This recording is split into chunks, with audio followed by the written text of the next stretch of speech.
Hey, kids. You're listening to the internet's wettest podcast about video games, consoles, and pancakes. The SML Podcast.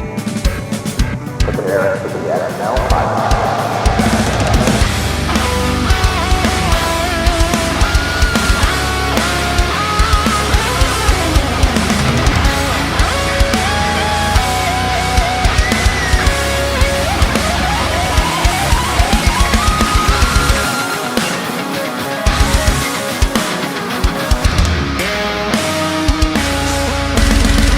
What's up, everybody? This is the SML Podcast. I am your host, Joe. No PartyCast this week, unfortunately. It's more like an old school show. Kicking things off, Pernell is here. Pernell, how are you doing? Honestly, in the current state of things, I'm doing pretty great. It's been a good couple of days. So, of course, I had to get sick, apparently, because there's definitely something up with me there. But it's not going to harsh my mellow. Things are going pretty good. How about yourself, sir? Doing pretty good. We did an interview that's going to be on the show later on in the episode. I talked with Tony Gowland of Ant Workshop about the game Dungeon Golf. We're going to be reviewing it later on as well. Andy Sperry wrote in some reviews that I'm going to be reading. And then Chris Taylor, he recorded a review as well. So it's going to be a packed show. It's just like the old school shows where everything's stapled together. Someone might paste. Yes. Just copy, paste, staple. No, there's no copying. This was all produced. It's just you gotta take the bits. It's almost like those like old scenarios. You have to take different newspaper clippings and then put them together to create a letter. What do they call those things? Oh yeah, ransom notes. And the point is, it's like one of those. Are you saying that you have to write a ransom note to get out of this show? No, you'd be writing the ransom note for some reason because you're pasting all the letters together. So what's up in your world? Why is everything so good for you? I know it was your birthday. Happy birthday, buddy. I appreciate it, though. That wasn't even one of the things. Though, admittedly, this year I actually did celebrate it. Usually I don't. But I went to a wedding last weekend. I visited a bunch of friends, some of which I haven't seen in over 10 years, but nothing like a wedding to bring a bunch of people together. So it was kind of nice catching up with those folks there. Had a grand old time. And while I was at the airport waiting to board my flight, I got a job offer that I took, which is going to change literally everything about my life. Well, not everything, because I got my friends, I got my everything, but it's going to change everything monetarily about my life. And I am looking forward to the opportunity to show my value at this company and in turn be rewarded with not being concerned about student loan debt anymore. And board games. Oh, no, I'm still worried about that because until I buy a new house, I'm out of space. So that's a whole nother can of worms that I can't solve with a better job unless I do some investing and eventually buying another house. But if that even does happen, that's years down the line because that requires if you have empty floor space, you have room for more board games. Just start a new stack. If anything, I can't even do that because this is an office. I got to work from home for this job. So if anything, I got to take the room that has been my video game library / board game floor repository, and I have to actually spruce it up so that I can actually be on conference calls here, professional ones, mind you. So like when I do like the podcast here in Rhythm and Pixels, if I did a video stream, no one's going to care that I got a 3DS collection behind me or like a pile of board games around me. But now I got to actually, do something about it. So that's like one of those fake backgrounds that they give you that just like automatically superimposes a background behind you. Oh God, I'd rather be a hoarder. Those things are at the beach every day. It's like, look at that guy. He's clearly under the ocean. He's at the bottom of the ocean petting whales, whatever. He's in space. He's on the moon. Hi, Pernell, in the factory today. That's right. Producing robots for no reason. That's right. I'm in a factory. Oh, and a freaking MC Escher painting. Exactly. You know how I get around, baby. Just life on the road. Invading art. I don't know. I just never got behind those things. At best, I blur backgrounds, but then blurring the background every day, if you're working from home, just indicates something is amiss. So that's a slice of no. And actually, Brooke just joined this call, so if she's down to chat, she can give her take on this because I'd be curious as to what she thinks about that concept. So, all right, lay it on me. What's up? Brooke, how are you? Hey, I'm good, man. I'm actually Getting off work. Saw you guys were in the call. Wanted to say what's up. We appreciate it because it's just us tonight. Yeah. So, I saw that. I was like, what the heck? Joe. I'll come hang out for a while. Actually, I also joined because I saw your Facebook post, Pernell, and what are those giant Lucky Charm marshmallows on that cake, dude? Oh, Those yes. look good. So the funny thing is you can get, and now I'll ask the question. So the Lucky Charms marshmallows are interesting because they come in two varieties. There is the kind you can buy from Amazon in the giant box or bag, which is literally the marshmallows they use in the cereal. And I will do that one day when I feel especially ridiculous. But these marshmallows, Christy, the person who made the cake for me, you can just get those from Target, and they're still vanilla flavored, but they're just large and Lucky Charm shaped. Which, don't get me wrong, so they're is not still dried. awesome. They're not dried. Yeah, they're typical fluffy duffy marshmallows with coloring and shape, but they're vanilla flavored. So, Well, yeah, that's awesome.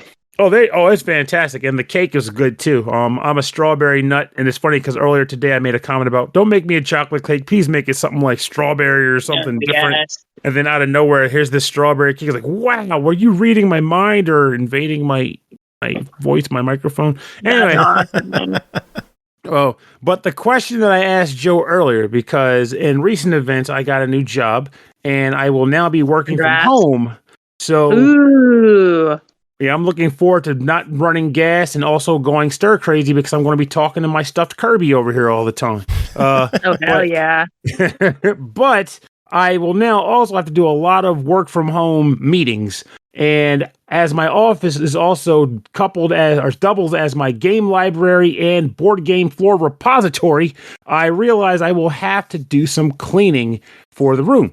Now, Joe says, well, don't worry about that, Pernell. You can just use one of those filters people use where you just kind of put up a fake background behind you. And I'm sitting here thinking, Tell him he's got to be on the moon. But that's just it. I'm like, yes. and here's my question to you, because my take on that is, it's one thing if it's a one-off call you're making with somebody, though I probably still wouldn't do it. But if you're always at home, working from home, and you just keep using fake backgrounds all the time, I have a feeling that would predict something really weird for me. It's like, this guy doesn't want to show us what his room looks like. He's always under the ocean or on the moon. I feel that. Or I will say factory. that, like, it's definitely not weird at all. I have some coworkers where I've never seen their house or their office or whatever. Maybe it's because we're in California where it kind of doesn't matter almost what income level you're at. You're probably living in a one-room place. I will say when I got my job at my current company, I was like, this might be a chill enough place where I can just have all my board games behind me. So I literally roll like that. I mean, I have some white shelves. It looks pretty cool, as you've seen IRL. And I just let that be my background. And honestly, it's a conversation starter for me too. Like, if really? they play So board people look at games, your board games and be like, whoa. yeah, they'll be like, what is that? And they can't read like the titles, but I always make sure it's the UA shelf behind me. So if That's they happen to UA board games, maybe we talk about it. But like, no matter if they play or not, it's like they're gonna be like, oh, my uncle likes board games, or oh, I played Catan at a party once or something. And it is a bit of an icebreaker, I think. But like, if you want to go filters, honestly, that's so much more common than I would have thought. And I felt like you, Pernell, where I felt like I had to like set up an office area in my last place just so I would look more professional. And now I've chilled out just because like most people are using the filters, and a lot of people love the fun filters. Like I'll see an executive with like a moon background or like the fake beach with the palm tree waving, and nobody thinks that beach is real. Like it is pretty funny and it's chill. And it also, I think just because of the work environment we're in now and how weird it is and how we're like figuring this all out together in real time, I think it's a privacy thing too. A lot of people would rather have a filter than show you what their home looks like. I don't know. So I'm kind of chill about it because I like to flaunt my shelves. I got a little anime merch back there too. Y'all know me. But so what you're telling me here is that you're going to make me a Uwe Rosenberg filter. And that could be my thing. Though one thing I will tell you that I think you'll both potentially get a kick out of is so the person is likely going to become my new boss. During my first interview with them, we had some airtime to kill waiting for the other person to come onto the call. And he looked at my resume and he goes, oh, so while we're waiting, I do want to start listening to your podcast.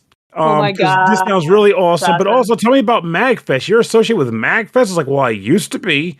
But it's on the resume because I think it's something that I can use to discuss factors about what I can do for a company.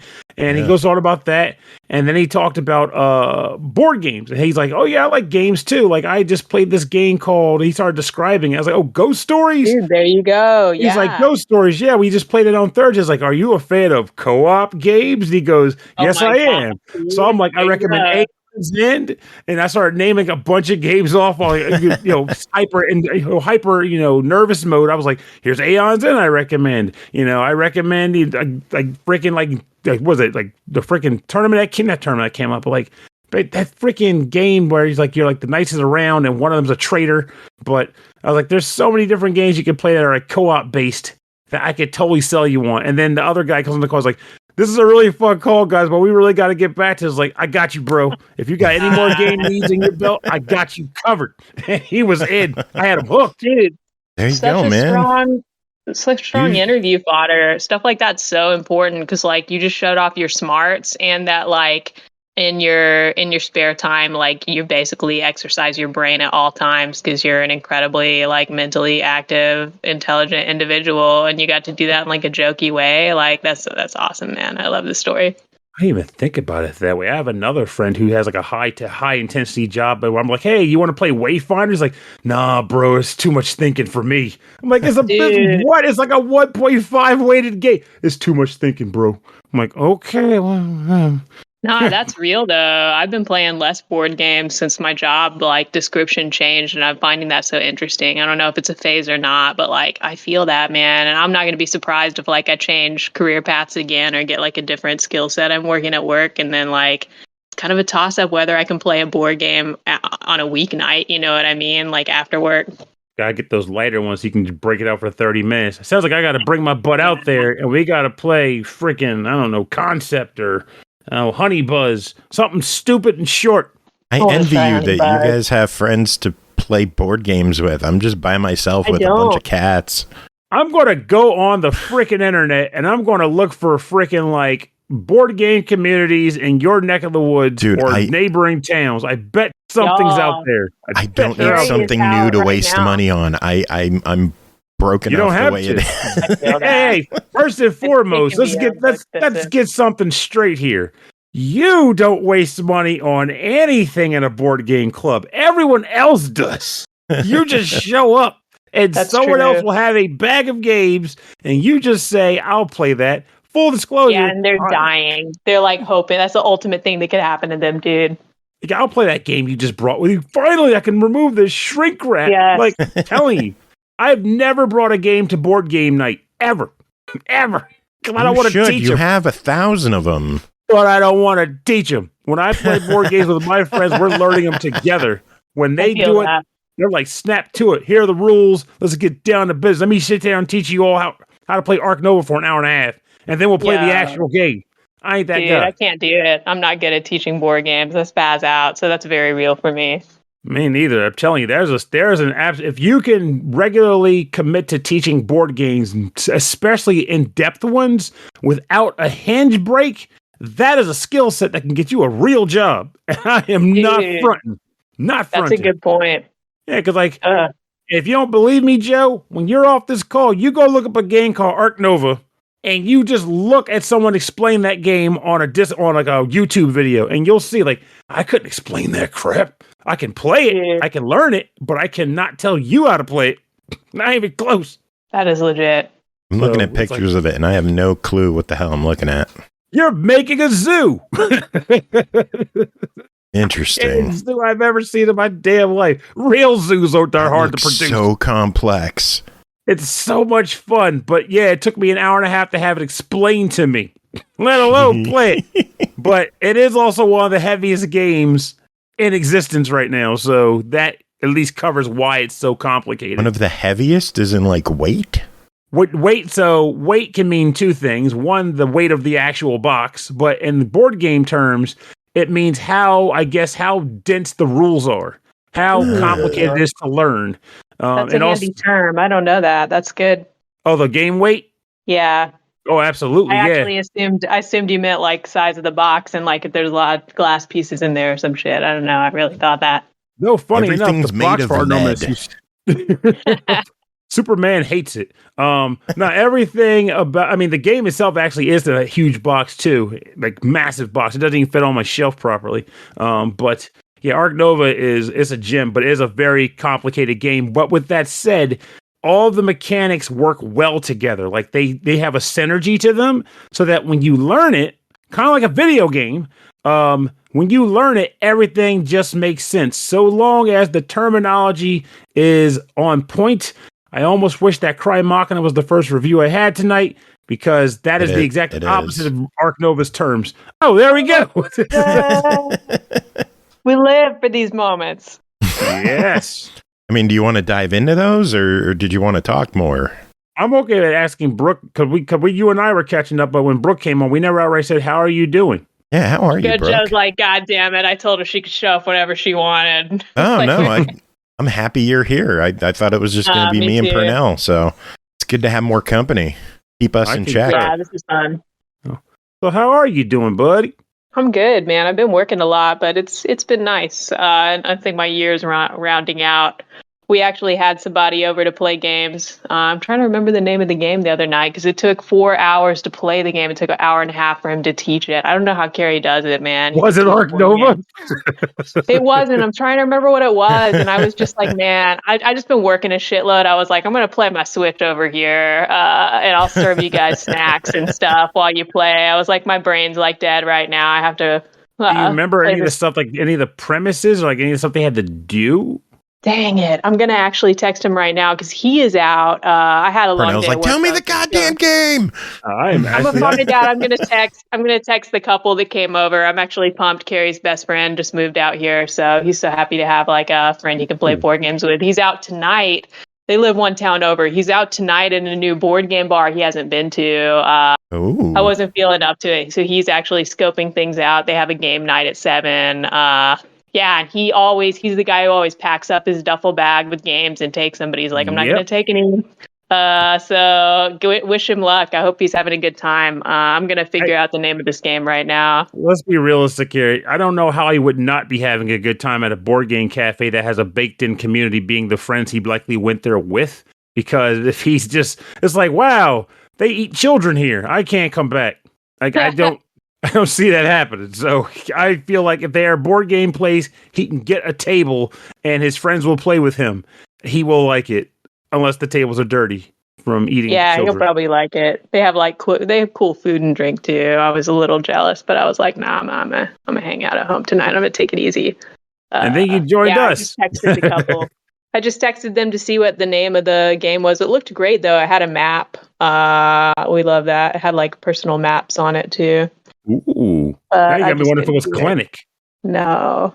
Because Clinic is a weird game like that also takes like 2 hours to learn and like 2 to 3 hours to play. And the whole point of the game is you're building and managing a hospital. Dude, that sounds cool. Oh, it's cool. It is complicated as hell. Get the hell out. It's you have to manage the floor layout. So it's like a 3D-ish like cardboard tile board. So if you build a level on the second floor, there has to be an adjacent tile on the lower floor to hold it up. You have to manage a parking lot so all the employees and customers can come into the place and have a place to put their car. It sounds like something Joe might like if it weren't a board game. This sounds like Ultimate Hospital Simulator or something.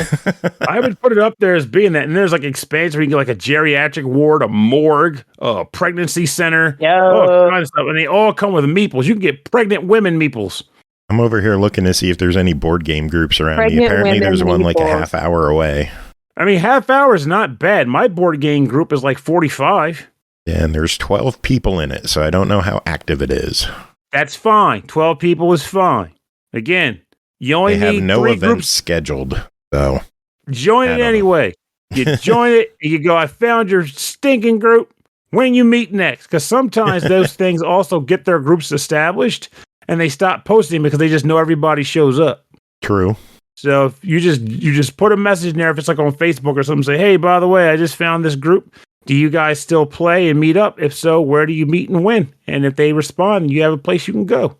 And they will teach you the games. Now I just have to like be social. that's That's a tough part for relative. me. That's relative. That's very relative. Let's be real here. Brooke, you're in board game community, so you can probably relate to this too. Social runs a wide spectrum in board game circles. You'll get Yo, a that's guy. why I got into board games. Like, I want something to do at the party. I can't freaking show up and talk for 5 hours. Like, I need a little job. So Yeah. that's he's I would- very right when he says that. Personally, I would love to get back into bowling. Ooh, bowling is But there's cool. no bowling alleys around me anymore. Like, all of them have Oh, that shut sucks. down. Going to that Fred Flintstone bowling stance, like digga digga digga digga. I was on the bowling team in high school. I used to love that shit. We used Oh, to have a that's bowling awesome. alley in town. It was like a bowling alley with a skate park underneath it and a gym attached to it and a bar, and it was awesome. And then they shut it down and nothing ever came back to town. That sounds like quite the active bowling alley. Holy capel. Yeah, it was cool as hell. I loved it. I always got my thumb stuck in the ball, so I was like, this is a painful game. Oh, Yeah, shit. Yeah, you're like, just get a bigger ball, Pernell. But like, yeah, but then once I got balls that had different hole cuts, I was like, I could never get that comfortable grip. I wanted a specific grip and a specific weight, and it usually revolved around my thumb getting stuck in the ball. So to bowl well, I had to suffer. Just the nature. Yeah, I of had my Just own did. ball. I had my own shoes. Yo, that's awesome. He had like solid gold, like crystal little bibbles, like sparkle, glued on the back. Joe Cam gonna get you. Oh man, that I would have do been cool. want to ask Pernell. Pernell, have you played The King's Dilemma? They're trying to get me to play that. I think it's a campaign. I've come very close to buying that. It was because it's a campaign that I didn't buy it because Ooh. it's hard to get people to play one game consistently for multiple sessions. But yeah, I've come close to buying. I want to say Horrible Games published it. Or I horrible. don't know. It's like their box is like a little tentacle in the corner, or 3 tentacles in the corner. But yeah, I want to say the Horrible Guild published it. But yeah, I've come close to buying The King's Dilemma before. Just didn't pull the hammer. With that I wish said, you were closer. I do too, because we'd have freaking great times. Yeah, it would be sick. I would be more likely to sign up for a campaign like that if you were in it. I'm really pumped. This couple lives closer and to play stuff with them, but I'm also like a little intimidated jumping into a whole campaign after not gaming much in a while, thanks to the pandemic. I was right, by the way. Horrible Guild, and 2, Nice. that shouldn't hurt you in that sense. Like the whole idea is you have the perfect kismet going on right now, right under your nose. You have a couple that you I both need to take advantage of it. Okay, you both like them, and they like what you like, and you can meet regularly to do the thing all 4 of you like. Like, I know. I got to take advantage of it. Stop spazzing out. yes, you do. And if you need that element to make you comfortable, bring baked goods every time, because that's You're right, that's what man. you excel with. You're like, I got these delicious cakes. They can't hate on a person who's baking. Dude, that's my whole Hey guys, strategy. I'm new, You guys have like and I brought cookies. That's right. That is No, right. this is my survival plan for parties. I'm going to bring stuff I made so I did homework so they can't hate me. And then I'm going to play a board game the rest of the time so I don't have to think up what to talk and I can retreat into my own little world. This has become like a very heavy psychological breakdown of Brooke tonight. I'm Keep loving in it. mind, you don't even date the baked goods give you the talk. You show up That's right. with a plate of cookies, and they like the cookies. This is key. They like the cookies. They're going to ask you, what kind of cookies are they if they don't stand out immediately as being a specific kind of cookie. They're going to ask you, where'd you buy them? In which case you'll say, I baked these myself. And they'll go, holy cow, you baked these? Where'd you get the recipe? And then you can go on all that. And then you'll start talking about what other stuff do you like to Very bake. real. And you can ask them if they bake. And it just evolves into this dialogue that you kind of control because it started from something you produced. It is a perfect strategy. Doesn't fail. And again, if they hate on you, they don't get any more delicious baked goods, so they won't do that. Wow, this is so true, dude. I'm telling you, So man. weird as hell. Take some notes on the house because I like you. Just got to make it work. Dang, Pernell's on fire right now. This has become... I'm- we out here changing lives. I helped a person get a job last week doing That's this. amazing, dude. And it shocked me. I was at the freaking at the lab core with my mom when she's getting some blood work done. And I get a phone call. I was like, Pernell, I got that job. Thank you so much.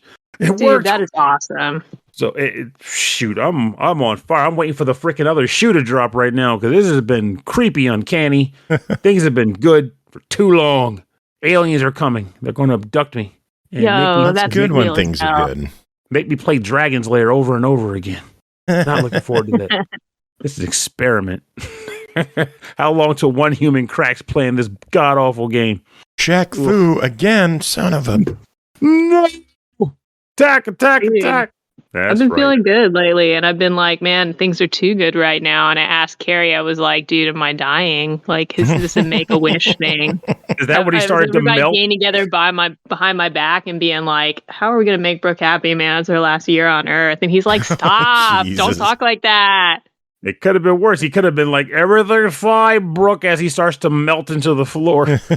Oh, my God. Everything's fine.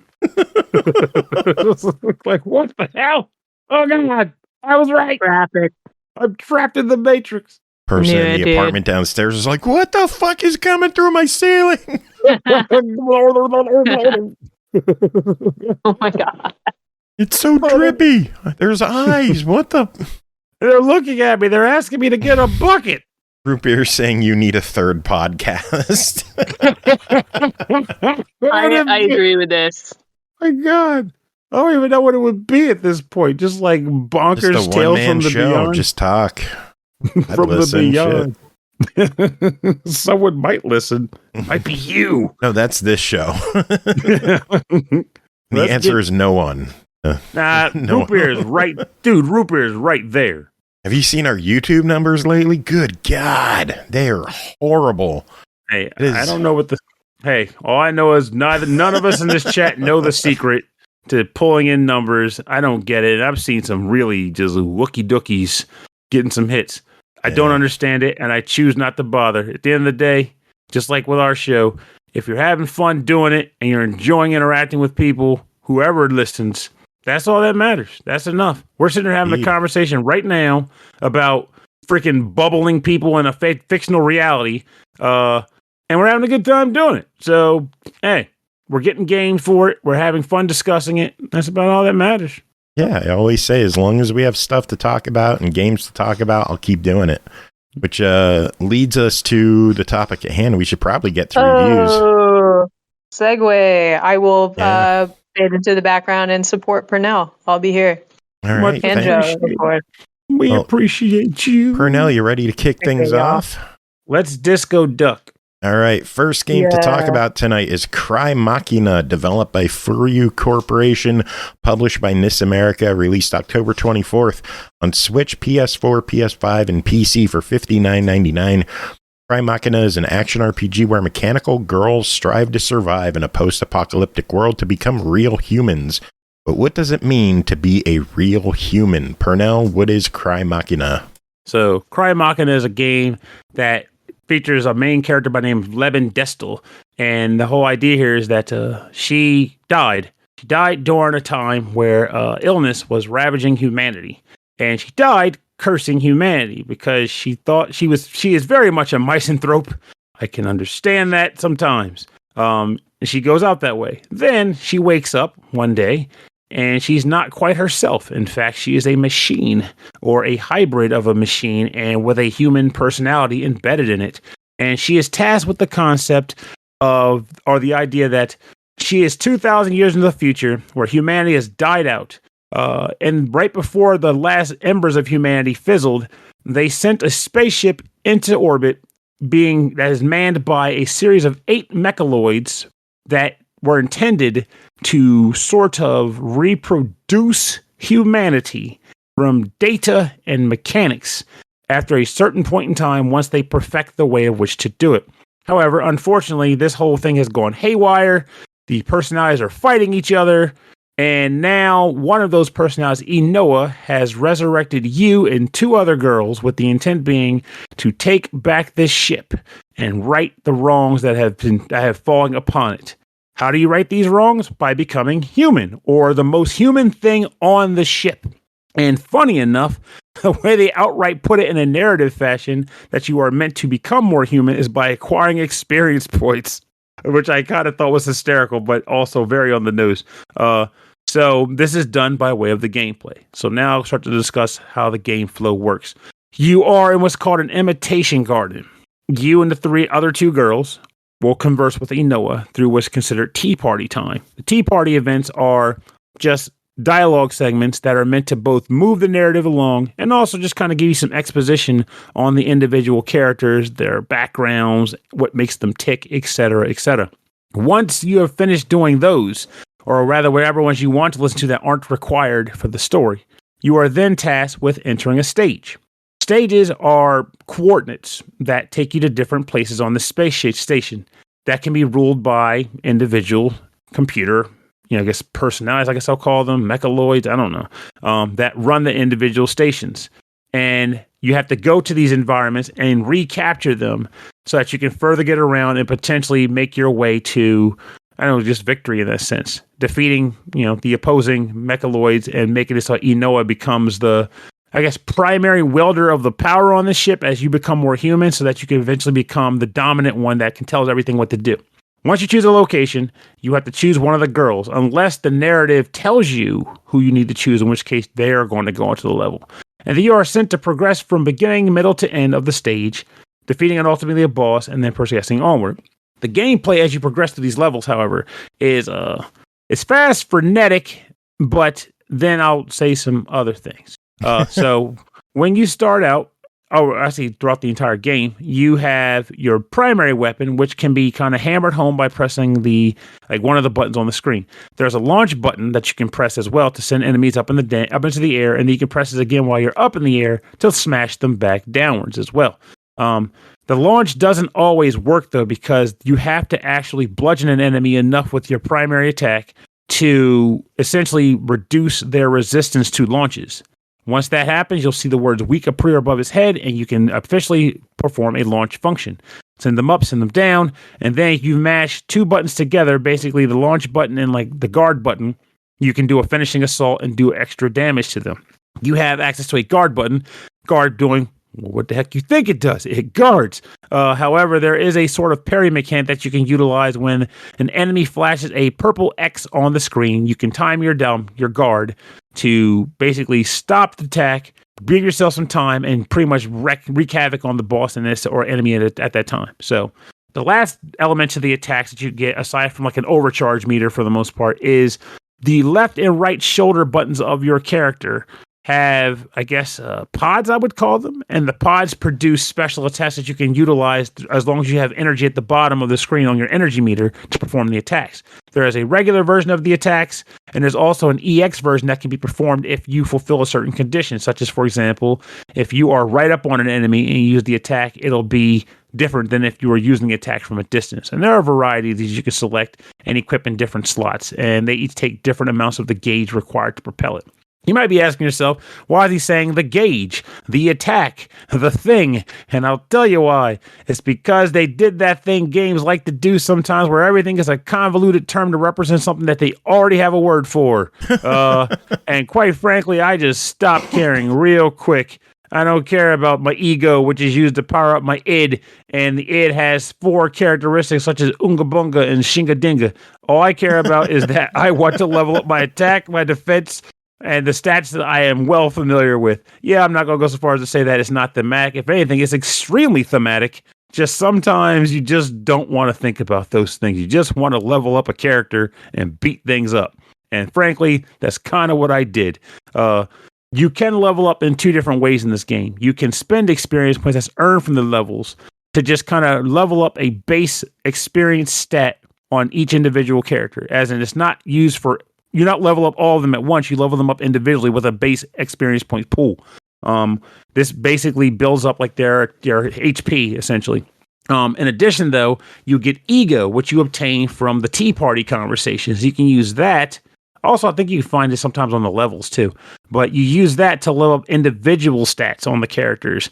And that can be things like, reducing resistance to your attacks or increasing your resistance to their attacks, and a couple of other distinctive functions that come from that. Or increasing the life of your special attack gauge and how many more things you can do with it before it expires.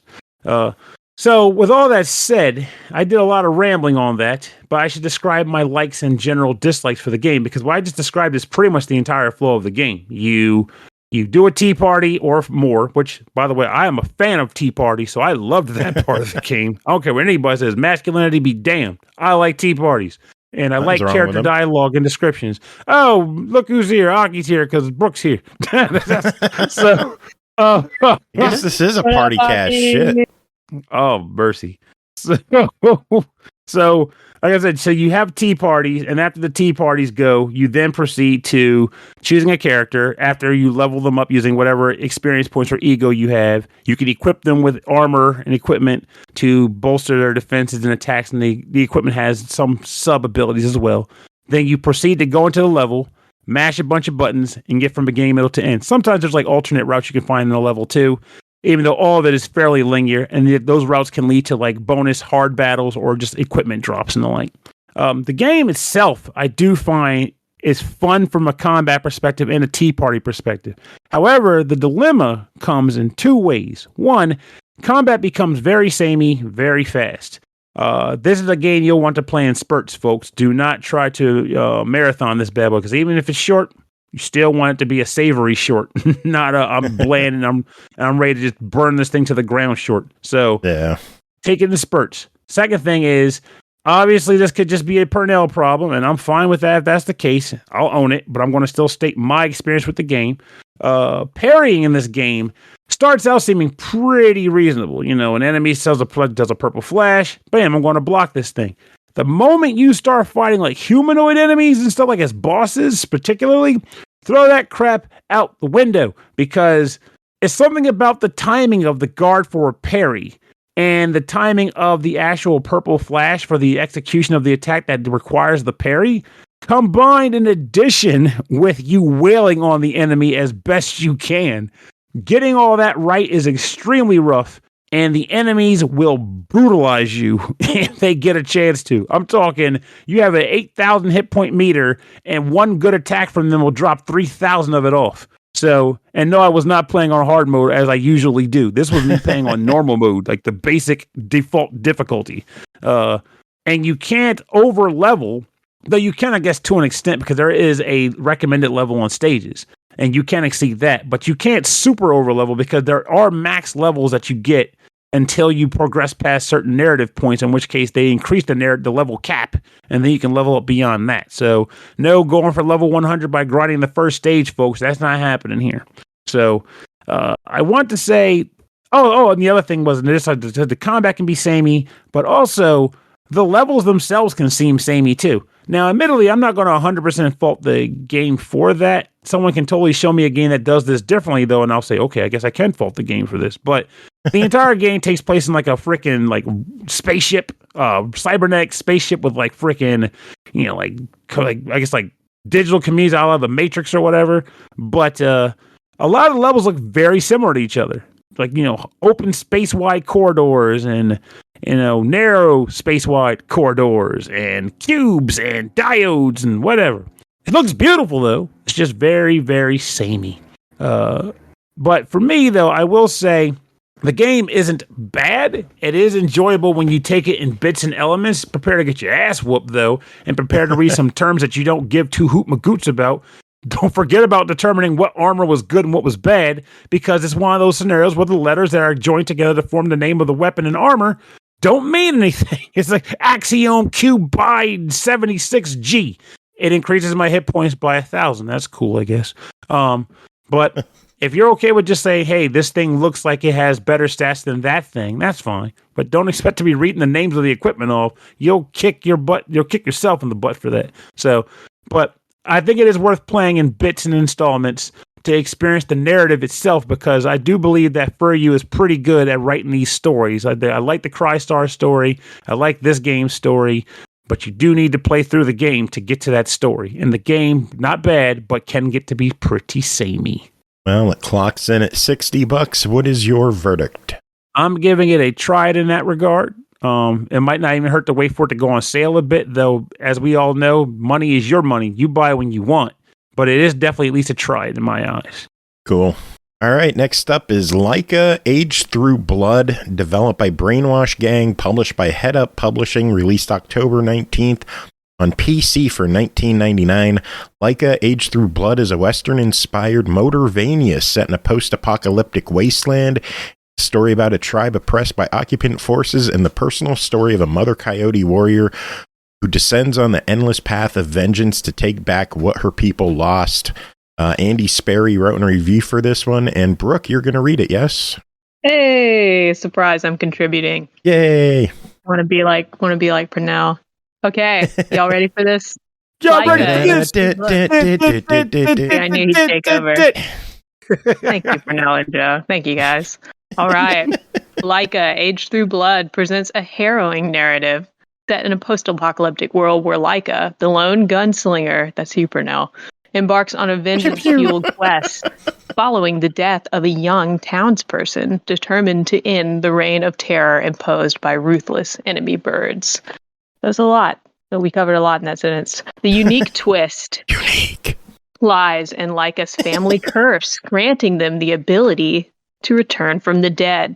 The supernatural element adds depth to the story, raising questions about Laika's connection to death and her role among the townspeople, especially her complex relationships with her mother and her young daughter, who is the heir to their cursed legacy. Gameplay in Laika, Age Through Blood, I like how he brings us back to the title here, places players behind the barrel of a gun and the handlebars of a motorcycle, adopting a lock and key style format akin to Metroidvania, or in this case, Motorvania. Armed with a revolver, the player traverses the wastelands, unveiling the history and emotional complexities of Laika's world. Each playable zone is connected to a past memory and named appropriately in the form of Where We Live, Where All Was Lost, or Where Our Ancestors Rest. It's a compelling and emotionally charged experience that immerses players deeply, dealing with profound themes and graphic violence, making it unsuitable for a younger audience. The game's emotional depth is evident throughout, leaving players reflecting on their own journey by its conclusion. The controls are fluid, offering a unique blend of elements, thank you, reminiscent of motocross meets Mad Max. As you ride and shoot your way through enemy lines, you can block shots with your bike, reload your weapon, or deflect bullets with flips during jumps and curves. The game introduces new abilities to ease travel and enhance weapon proficiency. While initially daunting, the controls become manageable thanks to key direction and ammunition management icons. The primary challenge often lies in deciding which enemy to target first. An array of weapons, including the revolver, crossbow, and shotgun, provides various gameplay options. With an upgradable holster, multiple weapons translate to more destructive potential in gunfights.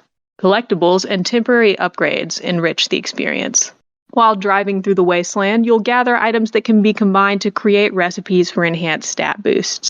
Notable items like notebooks, herbs, or a Game Boy are integral to quests from fellow townsfolk, where they'll exchange crafting materials. Cassette tapes, my personal favorite of all collectible items, hidden in various places, offer a diverse soundtrack that complements the game's hauntingly beautiful, melancholic atmosphere with a touch of Western lo-fi. Dang, that sounds really cool. It does. In the tradition of lock and key gameplay, certain items unlock new areas. However, as new abilities render old items obsolete, there's room for improvement in making scientific items more useful, such as the underused hookshot. Meanwhile, warp zones, scattered somewhat haphazardly, and the visceral system, which deducts bags of currency after death, might benefit from a paid retrieval update in the future. The enemies in this game, which are in this case literal birds, are as organized as they are ruthless. New enemy types are introduced over time, and previously visited areas become increasingly challenging. The game's difficulty can be punishing, as a single shot can be enough to defeat both enemies and the player. Fortunately, checkpoints are available after major encounters, and the real test lies in the formidable boss battles. These larger-than-life foes demand mastery of bike skills and precise shooting, delivering gruesome cutscenes and a gratifying sense of accomplishment when defeated. In summary, Laika, Age Through Blood is a remarkable game, weaving an emotionally charged narrative and offering a challenging yet rewarding gameplay experience.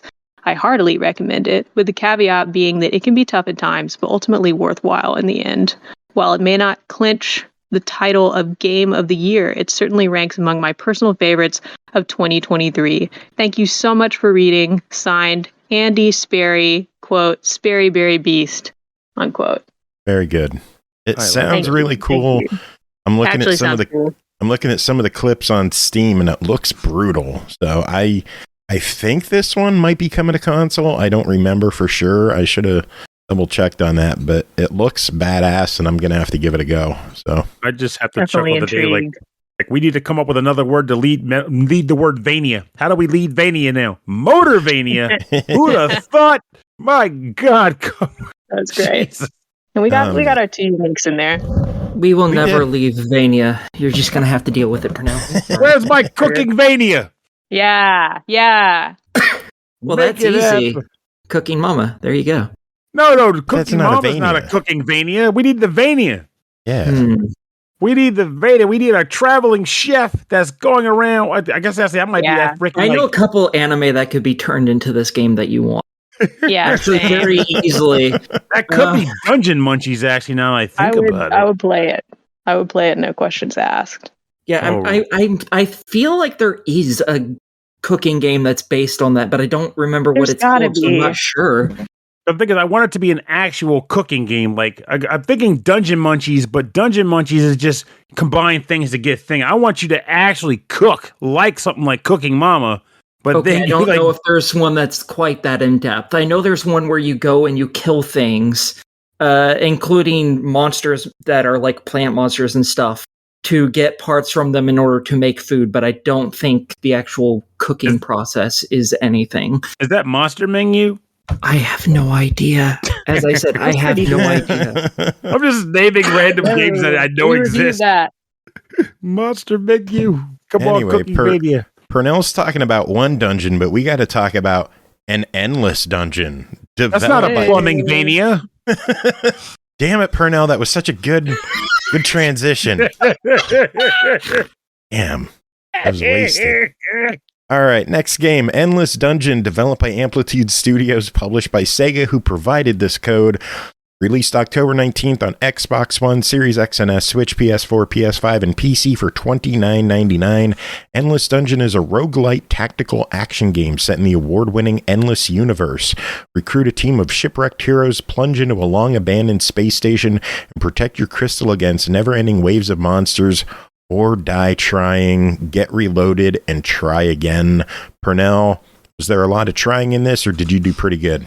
Oh, even when you do pretty good in an endless game, you're still going to die a lot and try again. But that's fine because it's so damn fun. It's perfectly okay to do so. So full disclosure, before I even start talking about this game, this was my most anticipated game of 2023 alongside Alan Wake 2. Obviously, you might say, what about Mario Wonder? Mario Wonder got surprise dropped in the summer. So let's not talk about that. So what is Endless Dungeon? Well, Endless Dungeon is the follow-up to Dungeon of the Endless, which is one of many games in the Endless Universe franchise. This game follows similar beats to Dungeon of the Endless, but they turn it into a twin-stick shooter, and I'll talk about more of that, well, right the heck now. So in this game, you control up to 3 characters at a time. They come from a roster of characters you can select from. You start out with 2. You can eventually get a 3rd slot, and then you'll earn more characters as you progress further into the game. These characters have their basic attack, which stems from like whatever weapon you have equipped on them at the time. You can switch between multiple guns, like 2 guns as you find them. You have a sort of special attack that is built up as you attack and damage enemies. And then you have an ultimate attack that just builds up over time, and eventually when you trigger it, it functions as well. And it's generally a pretty cool thing that might buy you some time by slowing enemies down or just wreaking havoc by destroying tons of things. You name it, there's some variation of a cool attack that ultimate skills has got. So you start out in a general hub area, like a saloon. And in this saloon, you choose the characters that you want to play. Or rather, no, you don't choose them yet. You just look around. There's a bunch of facilities you can access, though early on you don't have anything to really do anything with. You unlock them as you go. But as you start the game by choosing a location, you have to choose the characters you want to take into the run with you. And as I mentioned, you start with only 2, but you'll unlock others. Once you get down to business and you're in the dungeon, these are randomly generated because of course it is, but in this game it doesn't matter. That's actually one of the rare cases where random dungeon generation is part of the charm. You actually rather have them be randomly generated. But at this point, you are tasked with a specific goal. Take the crystal droid that is implanted at the start of the level and get it to the end of the level, unscathed. Sounds simple? Nah, it ain't simple. Not simple. You mean there's ends in this endless dungeon? Well, you might never see them, but okay. Yes, there are. There are dungeons with end in Endless Dungeon. So as you progress, the game areas are broken up by a series of rooms. As you explore these rooms, you do so by opening doors that connect them together. Some doors you can't unlock until you find a particular key that removes barriers that are preventing you from opening said doors. If you open a door, you will generate resources amongst 3 different varieties. There's science, industry, and food. Science is used to research new technology when you come across a research station. Industry is used to build turrets because this has tower defense elements where in different rooms you may come across nodes where you can build turrets to help defend yourself and the crystal orb or crystal walker from adversaries that may be spawned. And then food can be used to buy med kits from med kit stations and also to level up your character to get different new skills as you come across character upgrade stations. You will need all of these things. No questions asked. It's kind of part of the fun to balance what you get and what you spend. But as you progress through the dungeon, you'll come across a variety of different things. You might come across nodes where you can spend industry to produce power, like towers that will gain you more of those 3 resources that I named as you open new doors. So you'll be able to do that. You'll come across treasure chests, which may include new weapons or new perks that you can use to bolster your characters and make them a little more effective in the dungeon runs that come with like for example, weapons that have different damage rates or different elemental properties for attacking specific enemies, what have you. You might come across merchants that sells you items. You'll come across currency in these treasure chests that can be used in the saloon, but also sometimes in the dungeons to shop with the merchant. I ramble. You find a lot of cool things in these rooms. However, some cool aspects of this game factor into this too. For one, like I said before, in order to accrue new resources, you have to open doors. Doors, however, are tied to a meter, a danger meter. Because as you explore rooms, you will occasionally come across, let's call them spawn points or nests. Nests being places where monsters of various types can be generated, and they will spawn there at certain points. What points? When waves are initiated. And how are waves initiated? By opening doors and just taking too freaking long to get anything done. Because once you've done a certain number of things, a wave will be generated. And one or more of these nodes that you have discovered will start to spawn monsters. What do these monsters do? They rush your crystal. Sometimes they'll attack turrets if you have them set up. But for the most part, they're either going to come after you or they're going to come for the crystal orb. And if they destroy the crystal, it's immediate game over. If they kill you and everyone else that's on your team before they can be resurrected, that is also game over. You will find yourself kind of balancing out this metric of, okay, I need to open another door, 1, to get more resources, or 2, to access, to access another room in hopes of finding equipment or maybe even the exit. And you'll be kind of stressing that aspect out. And another reason you'll be concerned about what doors to open is because you want to make sure you don't have a direct path for monsters to get to your crystal orb if you can help it. You want the path to be as convoluted as possible so you can wind them around and beat the snot out of them. Now, you'll get to the end of an area. The area end could either be another spot for the crystal to be docked, or it might be the door at the end of the zone that the crystal orb has to decode so you can go to the next area. When you reach either of these types of points, you at this point have to trigger for the crystal orb to walk from the starting point to that other point. And when that bad boy starts to walk, literal all hell breaks loose because every enemy spawning node in the level will come to life immediately and try to kill the crap out of you. And it becomes frantic in the best, coolest way possible because you will be getting battles won by the skin of your teeth fighting these things off with a good combination of turrets and manpower and special ability usage. Turrets in this game are a little different from what they were in Dungeons of the Endless. Upgrading them in this game can be done not just from the research stations, but also when a turret has seen enough action in combat, you can smack it literally with your melee attack and upgrade the turret into this next level. Obviously, if the turret gets destroyed, womp womp, it's gone, and you're not going to get to use it again. But if you upgrade a turret at a research station, you will immediately get usage of that level of the turret. You don't have to worry about using it from level 1 anymore. You can purchase new ones. One big change they made from Dungeon of the Endless to Endless Dungeon with research is in Dungeon of the Endless, if you use a research station to upgrade a turret or to acquire new turrets or get an upgraded one, you had to open a certain number of doors, like to generate resources to conclude the research. However, in this game, in a very fantastic change, they just made it so that if you trigger a research upgrade, the machine will start to work and you'll immediately trigger a wave. And you'll have to fight through the wave while the machine gets its job done. But once it's done, the research will be done and you can honestly do it again if you have the science required to pay for it without worrying about opening doors. Why is that better? Well, for those who don't know, there are a finite number of doors on a floor, so there would definitely be times in the other game where you'd be playing it, you have money to do more research, but there's not enough doors on the floor to justify spending the money to get it done. So in this game, if you can afford it, you can do it so long as you're ready to get your hands dirty, fighting off slime, grime, and thank you time. So it's worth it. In the event that you do die, and you will die, trust me on that, you'll be beamed back to the saloon. Depending on what areas you may have reached or accessed during your dive, you will likely access unlocks for new characters, which can then be taken on runs with you. You can spend money, or rather spend currency earned during the dungeon to do a number of different things in the game, like purchase upgrades for the saloon, purchase upgrades for your character so long as you fulfill missions that are specifically unique and tied to each character themselves on a previous run. But if you fulfilled those missions and open them up, you can buy character upgrade slots for these people. You can do quite a few things actually with your money in this game. A bestiary you can purchase and just more. They did a lot to make going back to the hub and spending things to upgrade characters a lot of fun. And I do believe there is much to love in that loop if you give it a chance to shine. Dungeons of the Endless is one of my all-time favorite games. You think I'm lying? I bought that game 3 times. I put over 100 hours into that game, which for me is rare. It is rare, especially when I don't have any time for anything. I made time for that.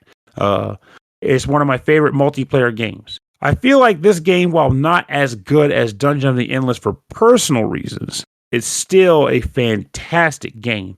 Also, though, like Dungeon of the Endless, while it can be played and enjoyed in single player, I think where it truly shines is in multiplayer.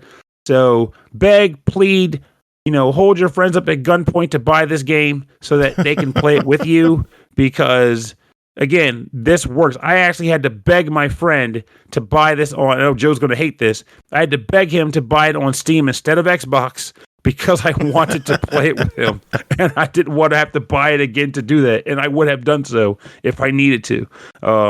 I love this game. I love it very much. Is there no crossplay on this? Not to my knowledge. I could be wrong, but to my knowledge, it's not. I mean, if you are playing single player, I will say, though, that they do have features for that where you can, tell characters to lead or to follow you or stay where they are. You can call them to you if you had them hunkered down somewhere. But while that does work, you lose a bit of the dynamic, strategic gaming of, hey, we need to create a bottleneck right here, so I'm going to hold them off here. But if you see I'm in trouble, just come to me. Versus, crap, I'm being jumped. I better go into my menu and tell this guy to come to me. I want to scream and let someone know that I'm in trouble and they come help me. Stuff like that. So it does lose something if you can't get a friend to play it with you, but that doesn't mean you shouldn't play the game because you can't get a friend to play it with you. It is a fantastic game. So I feel like I should stop rambling about this game and just give my obvious statement. No, it's $30. Give us your verdict. Absolutely deserve this as a buy. Pick this game up yesterday. It is worth your time. I've already bought it twice. Sounds good. All right, moving on. Dungeon Golf, one dungeon to another. Developed by Ant Workshop. Developed and published by Ant Workshop. Released September 18th on Steam for $16.99. Minigolf in a dungeon. Walk your way through lava, traps, and monsters using a loot, your fists, or your own skeletal leg. You could even score a hole in none. Compete with your friends online or together to be the true dungeon golf champion. Andy Sperry wrote in a review for this one. And Aki, you're going to read it. And then if people are still interested, they could stick around after the next couple of reviews. And we have an interview with Tony from Ant Workshop. So Aki, take it away. Tell us what Andy says about dungeon golf. Alrighty then. Dungeon golf is an interesting blend of dungeon crawling and golf, offering an intriguing mix of characters and settings. The game introduces a diverse cast of characters, including a wizard, barbarian, necromancer, and even a frog bard, which I believe was your favorite, Joe. Yes. Alongside the peculiar sight of a horse riding a wooden horse. Yes! Each course in Dungeon Golf is thematically linked to treasure-filled dungeons, ancient temples, haunted graveyards, or treacherous volcanoes. Visually, these settings faithfully capture the essence of a dungeon-crawling action RPG, replete with gold piles, treasure chests, and missing monsters. This unconventional combination of characters and settings caters to both D&D enthusiasts and casual mini-golf fans. I believe that Lloyd would agree with this concept, because he is our resident golf person and he liked the game. So the gameplay injects a unique twist into traditional... Yes, I can't write that. You're going to have to do it for once, Joe. Sorry. Twist into traditional mini golf with monsters, chests, and even explosives on the course. Players must strike monsters, recover their shots, and unlock treasure chests to acquire mana for their character's special abilities. However, aside from these classic water trap in traditional mini golf, monster zones and explosives also result in penalty strokes. The game also throws a myriad of challenges your way, including traps such as saw blades, moving walls, spinning in obstacles, as well as areas with grass and slime that can either impede or accelerate your ball. Not everything on this course is out to get you, though, as warp zones and special abilities offer unique ways to tackle the course. Yep. The diverse range of challenges keep the gameplay engaging and dynamic. Dungeon Golf offers 3 distinct hole play styles with a different character assigned to each hole in a single player mode. This creates a challenging and changing experience. While special abilities can be occasionally challenging to obtain on each course, they provide valuable advantages such as a character movement or knockbacks.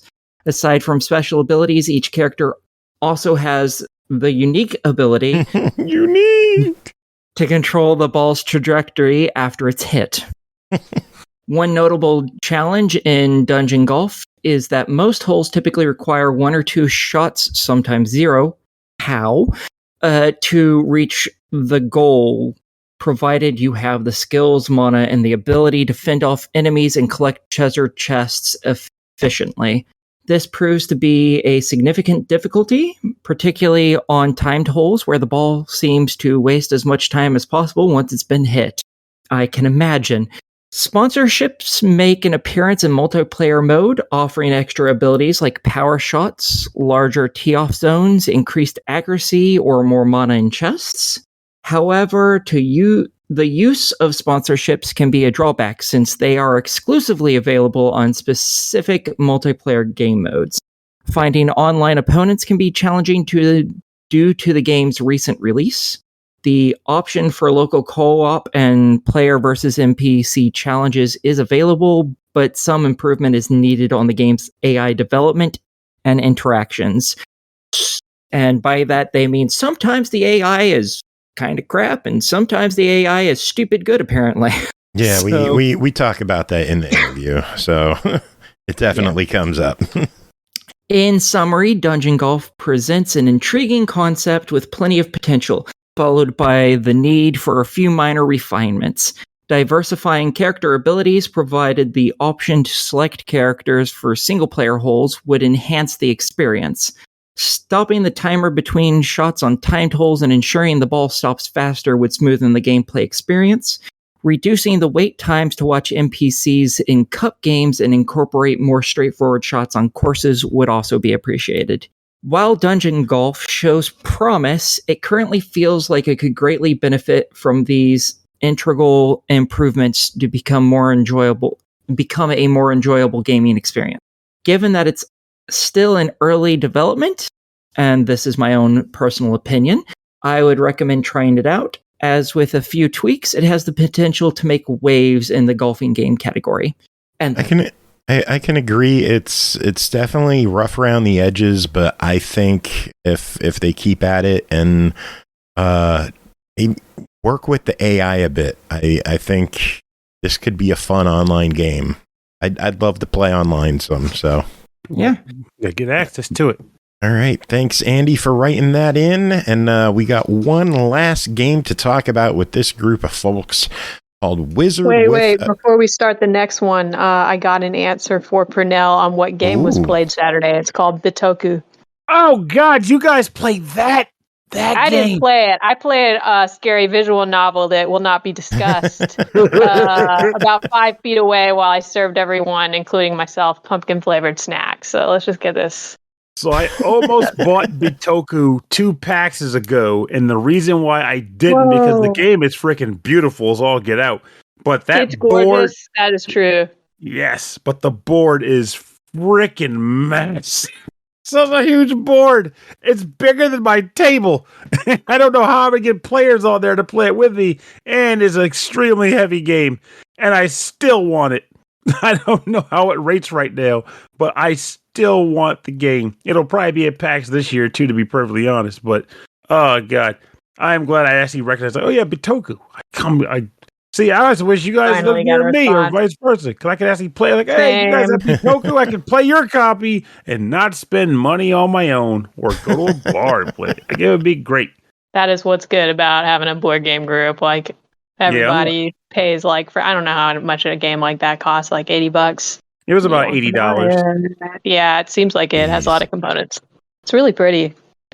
And unfortunately, my local friend group that plays board games, not everybody here, but some of them, they have a penchant of generally buying games that they played that I had. They're like, oh, Pernell has that game. It was fun. Let's buy it. I'm like, don't buy the game I have. Oh, my God. I already have buy a different game. Yeah, buy a different game. You can be the guinea pig for once. Don't buy the game I got, because now my game ain't going to get played. We'll just play your copy. That's lame.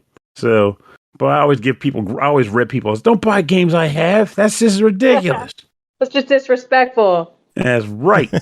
They broke the code of the gamer. Yeah. She was like, what? The code of the gamer is to buy multiple copies of the same game. Anyway, should we get to this last review? We just got one left. Okay. Then we can talk about Bitoku. We'll need another episode just for that game.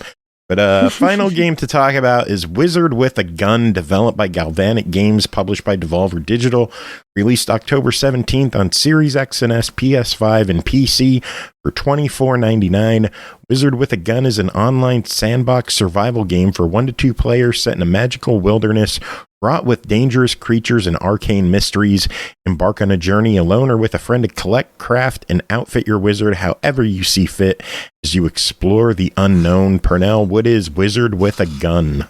Well, I mean, the title kind of says it, doesn't it? It's a wizard with a gun. Come on, Joe. Okay, it's $25. What's your verdict? It depends on if you're a fan of wizards that may or may not be brandishing a firearm. Okay, I'll stop with the joke now. And actually go into the actual game description, in which case you are playing as a wizard with a gun who is cast into this world under very rough circumstances, in which you're on a ship with other wizards that also have guns, and the ship is pulled into an island and crash lands there, and then immediately you are tasked with running for your life as the world is falling apart. You reach a doorway that leads you to a tower that exists outside of time, and you are able to use this as your base of operations to return to the world in increments of 5 minutes to try to stop the end of the world. And they made this a freaking crafting survival game. Wow. So what ends up happening here is you start out with you don't even really start with, you have to make it. That's how they introduce you to crafting, but you start out making a wooden gun. And that wooden gun can be loaded with bullets. And while you might be thinking, well, that's just a gun and a bullet. No, these are wizards, baby. They're not firing guns. They're firing gun wands. And those bullets aren't bullets. You're firing gunmancy. Jesus Christ. And these bullets can carry a variety of different properties as you play the game. They can come in a variety of different elemental types like fire, ice, lightning, charm, poison, and more. And they come with their own abilities, which you can research to make stronger and more effective. You can also apply, depending on the gun you have, you can apply different, effects to them by using powders. So I guess an easy example might be something akin to providing an area of effect where if the bullet hits an enemy, it'll splash damage them. Other times it might be something like, heat-seeking bullets. So you can have a poison bullet with a heat-seeking bullet powder modifier, and when you fire the bullet, it will seek them out, shoot them, and inflict poison damage upon them. There are some cool combinations you can come up with in this game if you can find a gun that can accommodate it, because not every gun is made alike. There are different types of guns of different levels of power, and then the bullets fitted into them also result in a different amount of power depending on the bullet. So, you're crafting, you're armed, ready to go. What the hell do you do? Well, you teleport back down to the planet and you explore. What are you exploring to find? Well, there are individuals in this world that are holding on to things called gears. These gears can be taken back to the tower to slot into the time slab that you use to actually rewind time, and it allows you access at different points in history, ultimately with your goal being to find the individuals responsible or the event responsible for this scenario and then putting a stop to it, all within multiple increments of 5 minutes. Or is what I would like to say, except for the fact that there is a way to sometimes get more time back into your step. As you're running around the world, you'll come across a multitude of things. You'll find objects that are just lying around as junk on the ground. You can shoot them or punch them to break them and turn them into accessible, craftable items for crafting things. You can locate enemies that you can shoot, and if you defeat them, you'll get objects and drops that you can use for crafting things. And every once in a while, you'll come across objects like, crafting stations that you can use to craft things. But there's one other thing you can do with those objects. You get a book. This book is essentially your, scan glasses you would have in like a Metroid Prime game or whatever. And you can aim that book like you would a gun at these objects. And if you scan them long enough with the book, you can then use the knowledge of that book to reproduce that item yourself by shooting it from a crafting gun. Gunmancy, baby. You can do that in the actual nodes themselves, but if you do it there, you will lose it when you return back to the home base. But if you do it in the home base, it will stay there for as long as you need it to. You can deconstruct it for a small payback, but otherwise produce and use. Now, I mentioned earlier about the 5-minute countdown bit. Sometimes, most of the time, you will be beholden to that, but sometimes you'll come across chaos rifts. Rifts that are the actual chaos creeping into the world to do its thing. And when you see them, you can shoot at them and defeat them, and by doing so, you'll acquire items which will allow you to acquire a bit more time to extend your time on the planet before things go to crap. If you reach a point, however, when things go to crap, you don't have to run yet. You can kick it around and keep doing what you need to do. However, things are going to get dicey when you do that. Chaos will literally rain from the sky. More portals will start to show up. It becomes very difficult to stick around without losing your life. And if you do lose your life, you will lose everything that was on your person at the time you died. So if you got some important stuff on your hand, you might want to hightail it back to the portal and get out of Dodge while you still can. And that's where one interesting element about this game that may determine what some people like and don't like, which is the fact that kind of like games like Dead Rising, you will be kind of forced on occasion to play with fire to accomplish the things you want to do. And some people aren't really keen with that idea. They want to be able to, explore at their leisure and pull off things they need to. But this game is very strictly saying, if you don't get it done in this amount of time, barring any chaos boosting from killing the chaos gates, you will have a bad time, as by design. So if you're the type that can't handle a time limit and you can't handle, difficulties of increased pressure to get things done, this might be a tough sell for you. But at the same time, you could also, at least to get the hang of the game, do like I did and take a few runs where you explore and grab a few things and run back to the portal. And then when you feel like you want to attempt to see what you can do without being concerned about your death, You can load a bunch of stuff into boxes that you learned how to create and construct in your home base. Load the items in there so you don't lose anything, and go down with the bare minimum and just stay there until you die. Just fight whatever you can, outlast the clock, and when you die, you die. That's a good way to kind of experience the game. And if you die with that situation, you don't really care because you didn't have anything to really lose. Everything you have was found on that particular run. But if you can't stomach the fact that things will be challenging for you, this will be a harder sell. But if you are okay with the time limit, I think there's a lot to like in this game, to be perfectly honest with you. If anything, I say the only real gripe is that the character moves molassously slow. You can eat shrooms to get faster from time to time, but you shouldn't have to eat shrooms to work at a pace that isn't freaking, I don't know, slothish, I'll call it. But it's not a game killer. I just have a need for moving quickly because I am ADHD like crazy. So just pointing that out there.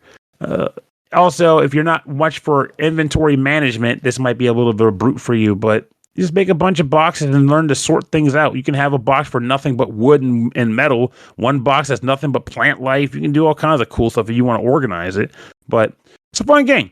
I think it's fun. I like the idea of crafting a bunch of different wacky bullets and then getting my favorite guns that I can come across from killing enemies. And just being like, this is my poison gun, and this is my lightning gun, and this is my fire gun. And when I find a gun that's better, I might just log one away and then just run around with the cool newer gun, but have the old gun in standby in case I lose the really cool gun. It's a good title, and I do genuinely recommend it to people who are interested in survival games, those, the crafting and all that, but want a little bit of action to it. It is a bit challenging, but you can work through it. You're a tough enough wizard with a gun. Oh, well, it costs $24.99. What are your thoughts on Wizard with a Gun? Is it worth shooting for? I think it is worth a shot at bite range. That's right. I didn't laugh. I just followed up. This is a blast. That's for grenades, Joe. That's a grenade pun. Oh, man. All right. Well, we are done. That is it for this group of folks. We're going to take a quick little break. We'll be back with Chris Taylor doing a review. Then stick around a little more, and we'll have our interview with Tony Gowland of Ant Workshop talking Dungeon Golf. Aki, Brooke, thank you both for dropping by unexpectedly. It's great having you here. Pernell, thank you for doing your thing. Does anyone have any final words? I guess I'll use the same final words I used on my last show because I just recorded it like 2 hours ago. You don't know how long you have your loved ones in this world for, so take your time with them while you got them. Say everything you want to say and acknowledge their existence in your life. Don't leave them with any regrets. Be awesome all the time.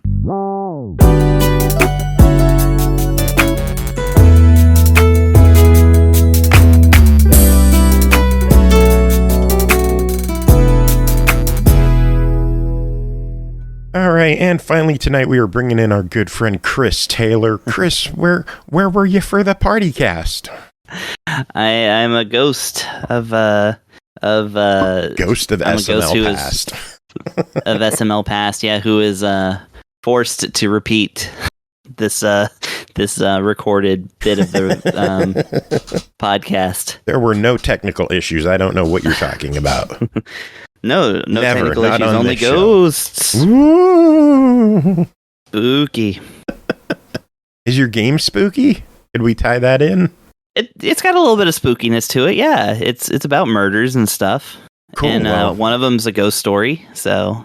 Oh, that could lead right into Makoto Wakaido's Case Files Trilogy Deluxe, developed by HakabaBunko, published by Room 6, released October 19th on Switch and PC for $12.99. A game based on a simple concept, a mystery puzzle you can complete in an hour. Can you solve the cases narrated in this beautiful pixel art adventure? Chris, tell us about Makoto Wakaido's Case Files Trilogy Deluxe. Okay, well, first off, the thing that I like the best about this trilogy is that it's actually 4 things. So it's a trilogy in it's 4 the parts. deluxe part of it. Right, exactly. So the deluxe is, by the way, it's actually 4 things. It's like Douglas Adams naming I think the 5th book in the Hitchhiker's Guide to the Galaxy trilogy, called it the Increasingly Unlikely Trilogy. But anyways. So yeah, Makoto Wakaido's Case Files trilogy. So this is It's a point and click series of mystery solving puzzle adventures. I guess it's kind of a walk and click as well, since you're actually controlling the character and you just have dialogue and talk to people and stuff. But it's got a really neat, efficient interface, which I really like a lot. But yeah, in all 4 games, you are playing the part of Detective Wakaido, who is a bit of a super sleuth, but walks with a kind of a put upon slouch and things like that. So you can get a lot of this guy's personality actually from the from subtle movements and dialogues and things like that, even though he's a completely faceless pixel guy. Nobody in the game has faces. They just they're kind of really elaborate pixel stick figures in a sense, or I don't know really how to describe it, but everybody's got details except no faces, which is fine. And basically the opening of the first game, which is the Executioner Linchpin, I like it because it starts off with a granddad telling his grandson about his adventures, and the granddad is presumably Wakaido. And it literally, the first scene you come into is that somebody's been decapitated and hung upside down to bleed out, and that's the scene of the crime where your first case takes place. Yeah. And that's a really fun story to tell a kid.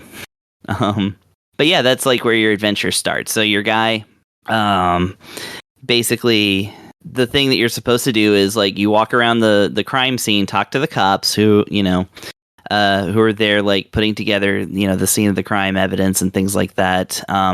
You ask them all the dialogue options and stuff, and as you do this, your notepad gets filled up with little facts. So you can open up your notebook by pressing X anytime, and it'll say victim, man, 40s or early 50s, wearing a long coat and suit pants, and things like that. And when you open your when you go through the dialogue options and adds them to your notebook, if a clue has something to do with somebody else that's in the scene, you'll actually see their portrait at the bottom of the clue.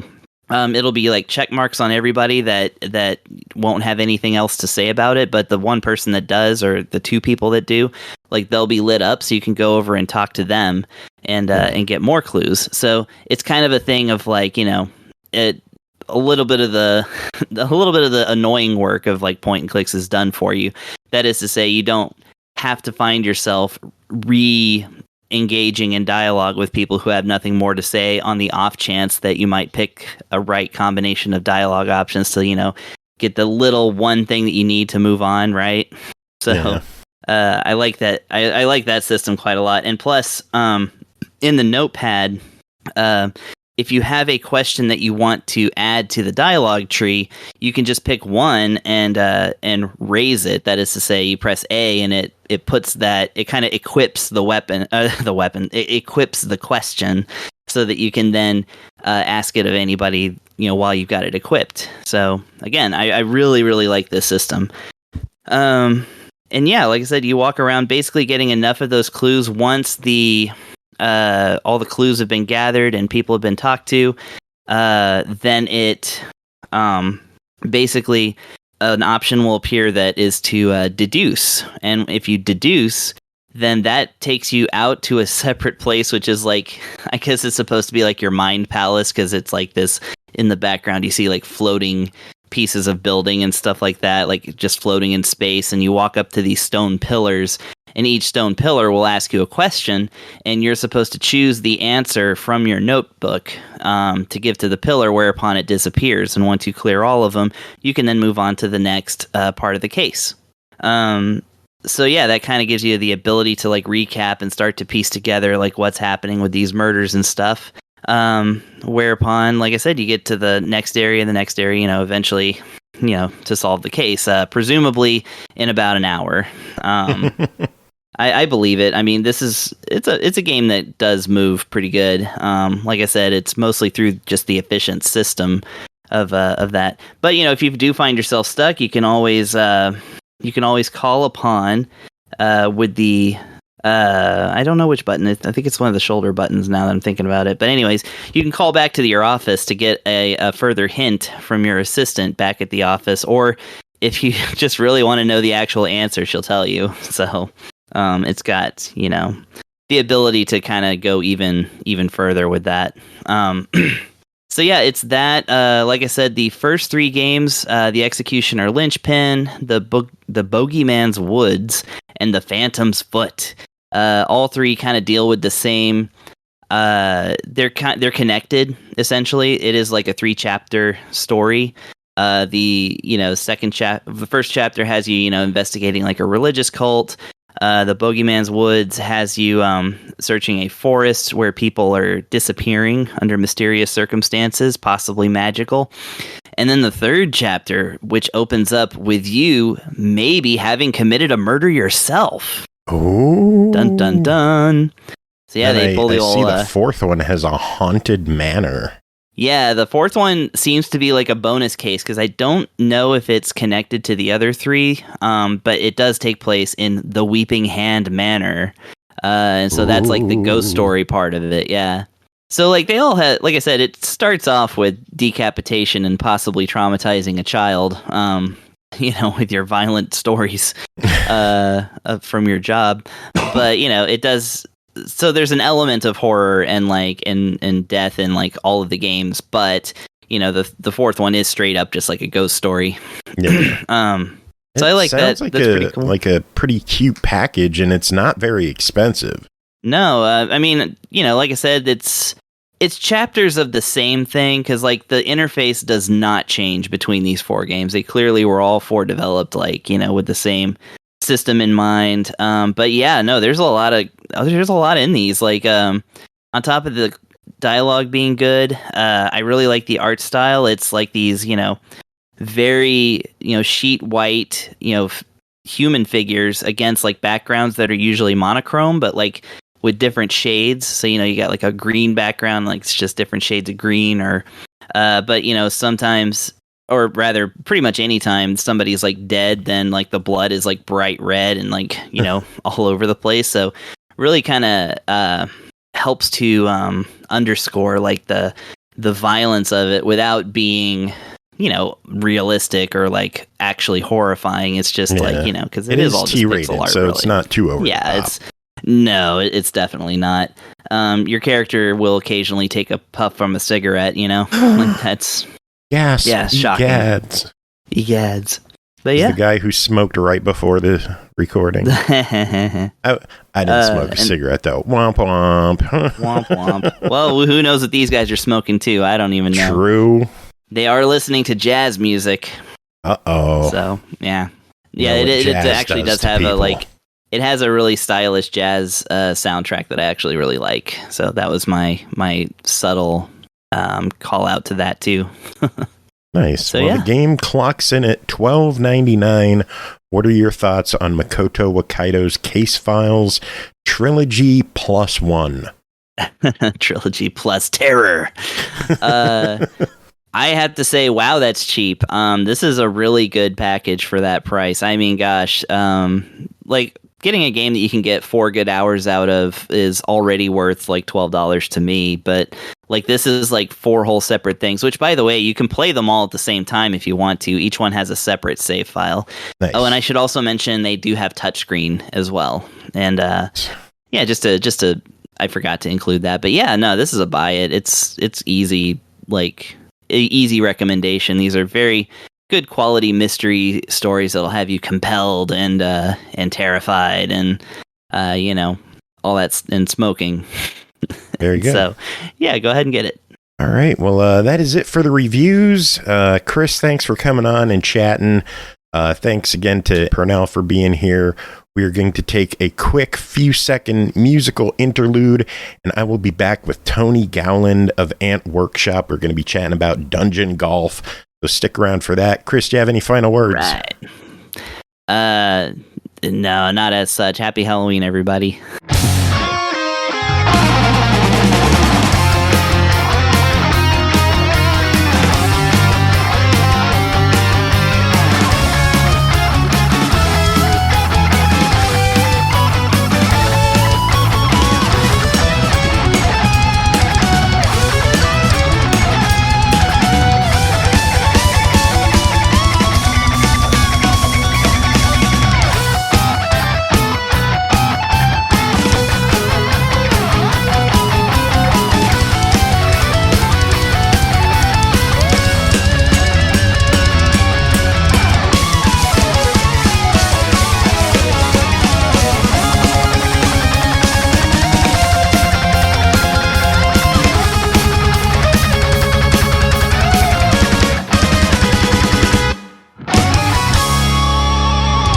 Hello.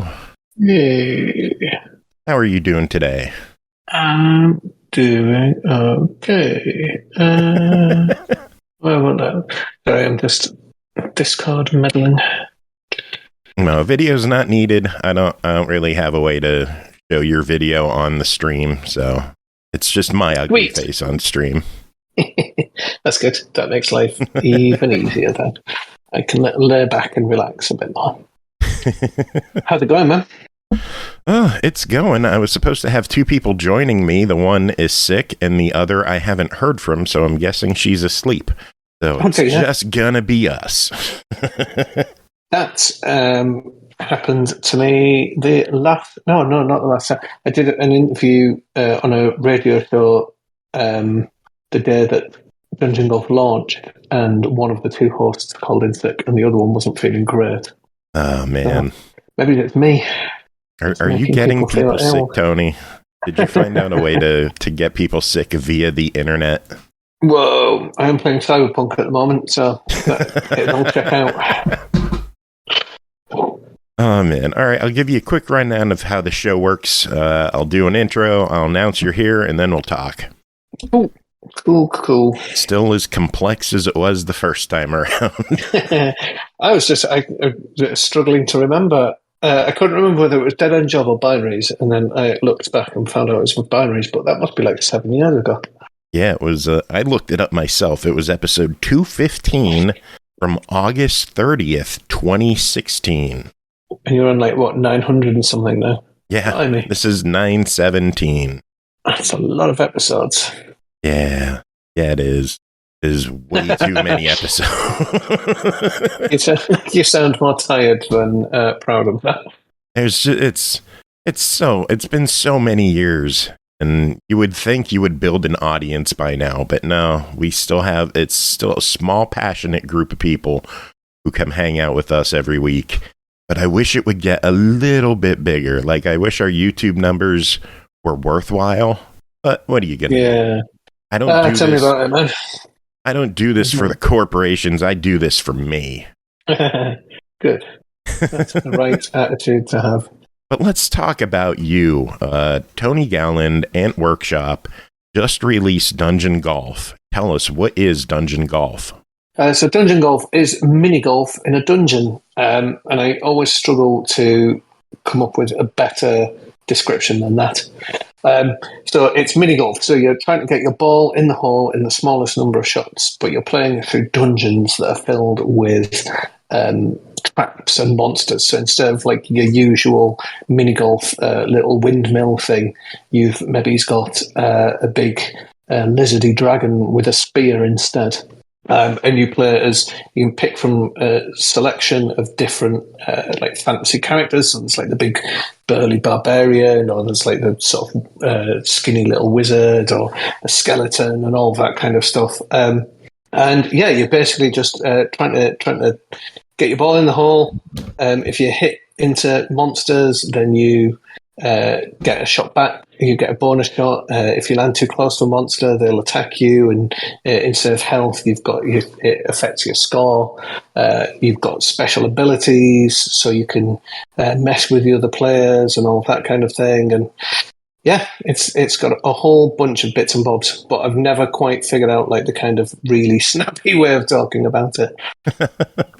I mean, the name alone is pretty snappy. Dungeon Golf. It's golf in a dungeon. And Yeah, I mean, pretty self-explanatory. Yeah, we kind of hope that's the thing, right? That it's like anyone that hears about it, it kind of does what it says on the tin. So it's like you should be fairly aware of like what you're going to get out of it.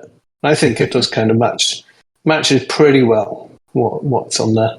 I'm doing something a little different than usual with my interviews. I actually have some pre-written questions from two of our friends, Lloyd and Andy, who played the game as well. And they sent in a couple of questions and some thoughts. The first question from Andy is one I was just about to ask myself. What drove you to want to create a dungeon-based mini-golf game, and how did you come up with the concept? So I love mini golf. I really love mini golf. Anytime that I'm on holiday or anywhere near a mini golf course, I want to give it a go. And one time I was on a family holiday. We were playing mini golf. I was playing with my kids, who at the time were kind of 6 and 8, and I was playing with my nephews and my niece, who were teenagers, and my mum, who's a pensioner, and we're all kind of playing together. And it really struck me that it's like mini golf is like one of these things where it's like everyone basically understands the fundamentals of trying to get your ball in that hole in the smallest number of shots. You're using your stick to whack it. There's a level of skill there, but also there's enough randomness that it's not a complete walkover. And that was, speaking of random, we got a random Aki joining us. Aki, you're late. Only by a little over a minute. I got out of bed at 10. Can I say I'm me? The interview started at 10. Yeah, well. Listen, Jacob, we don't have time.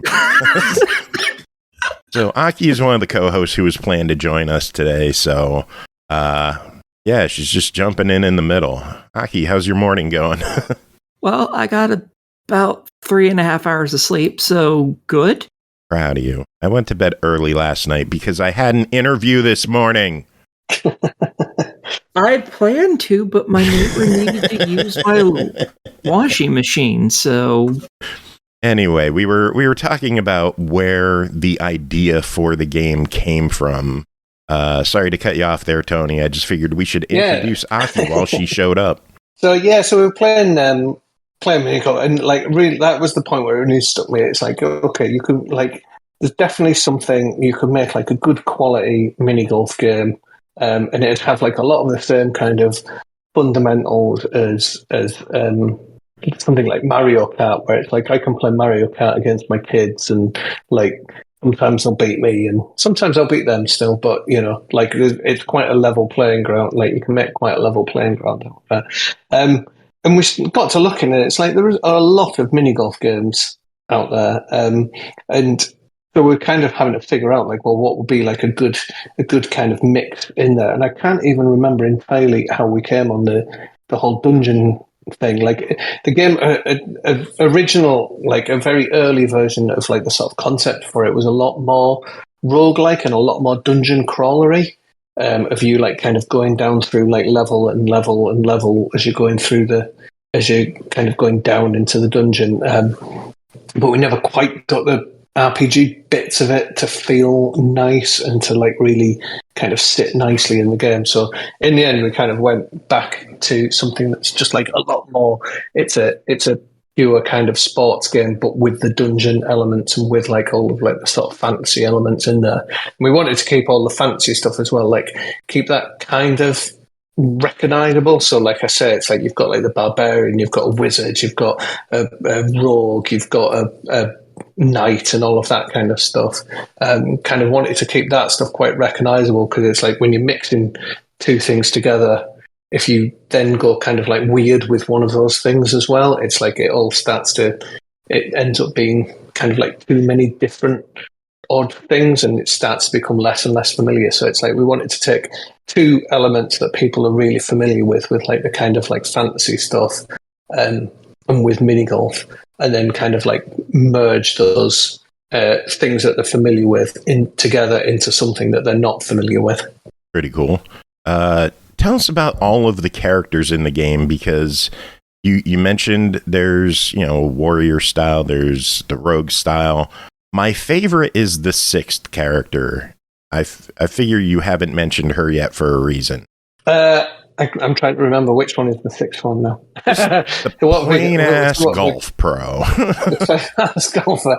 We had someone. So one of the things that we've got in the game is like at any point you can press a button and you can bring up like a little like feedback form and kind of say like, look, like maybe you found a bug or you like something odd has happened that you want to kind of tell us about, and it's like you can type a little message in, it'll send us a screenshot and it'll send us like your message. And one of the things that we got back from someone at one point was, I don't understand why Sandy Bunker is in the game. She doesn't make any sense compared to all the others. And it's like, that's the point of it. It's like, Sandy Bunker, for anyone that hasn't seen the game, so we've got, so what have we got? We've got a big, bulky barbarian who uses her axe. We've got a knight who's actually a horse, sat on his own horse. We've got a wizard. We've got like a necromancer. We've got like a sort of like ninja-y, roguey kind of character. We've got our bard is a frog. We've got a skeleton Croaker. Love uses... Croaker. Got a skeleton who uses his own leg as his club. But then, it's like against all of that kind of backdrop, it's like we thought it would be funny to like put in. You've just got like a normal golfer, and it's like she's just like a really professional golfer. She's really good at golf, and then like play really straight. So it's like she doesn't like she never kind of like reacts weirdly about like that she's playing through a dungeon and stuff. He's just oblivious to the fact of what everything is. I love it. She's my favorite character. She's the only one I use because of how ridiculous it is to have such a normal character in such a crazy game. Yeah, like that's it. I think, I mean, all of our games, like we try and kind of put humor into them and make them like give like nice twists on things. And even within like, again, like within like the lineup, it's like the bard is a frog, and people really like Jojo as a character, or like the knight, where like I said, instead of having like a human like knight in armor kind of thing, it's like that sat on his horse. It's like we've used the knight's horse instead is our knight. But then we were kind of chatting about it's like, well, what if that horse also has like a hobby horse that they kind of like ride around on, because they can't have like you couldn't have them sat on another horse. It would just be where would it end? Horses all the way down. But we wanted like for every character, we wanted to have like a little kind of like something and like a slight kind of twist on it that just made it a bit funnier or made it like a little bit more unusual. And yeah, like I think it like the balance across the whole kind of range of them. Like we've had people, I think at this point we've had people kind of say that each character is their favorite character. So I feel like we've done a decent job with that. You plan to expand the character roster in the future? At the moment, there aren't any plans for it. There's the girl that does our TikTok. Once upon a time we were going to have like a ranger character in there, like a sort of like nature kind of based character. And one of the concepts we'd come up with for that, I mean, one of the concepts was like just a big mushroom. But one of the concepts was like a couple of raccoons that were sort of one raccoon stood on top of the other raccoon wearing like a big overcoat to pretend to be like a kind of like human character. The problem with it was, and we did all this concept out of it. The problem with it was, it's like the bottom raccoon, his hand stuck out of the overcoat an exactly inappropriate height for what is nominally like a very family-friendly game. So we're like, and that, between that and then it's like the artists were saying like, oh god, like trying to animate two characters, like it's not a normal bipedal kind of character. Like trying to animate this is going to be a bit of a nightmare.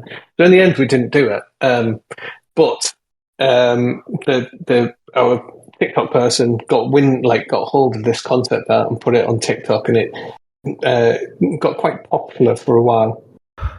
So yeah, I don't know. At the moment, there aren't any plans of adding new characters. Like it's a really big undertaking because obviously it's like actually making the character, but also because each of the characters has like two special abilities. Like you've got like your normal special ability, and then you've got like a big, powerful super ability, and like kind of hooking them all up so that they work and kind of doing all the animations for them and everything. It's like, and then balancing it all after that.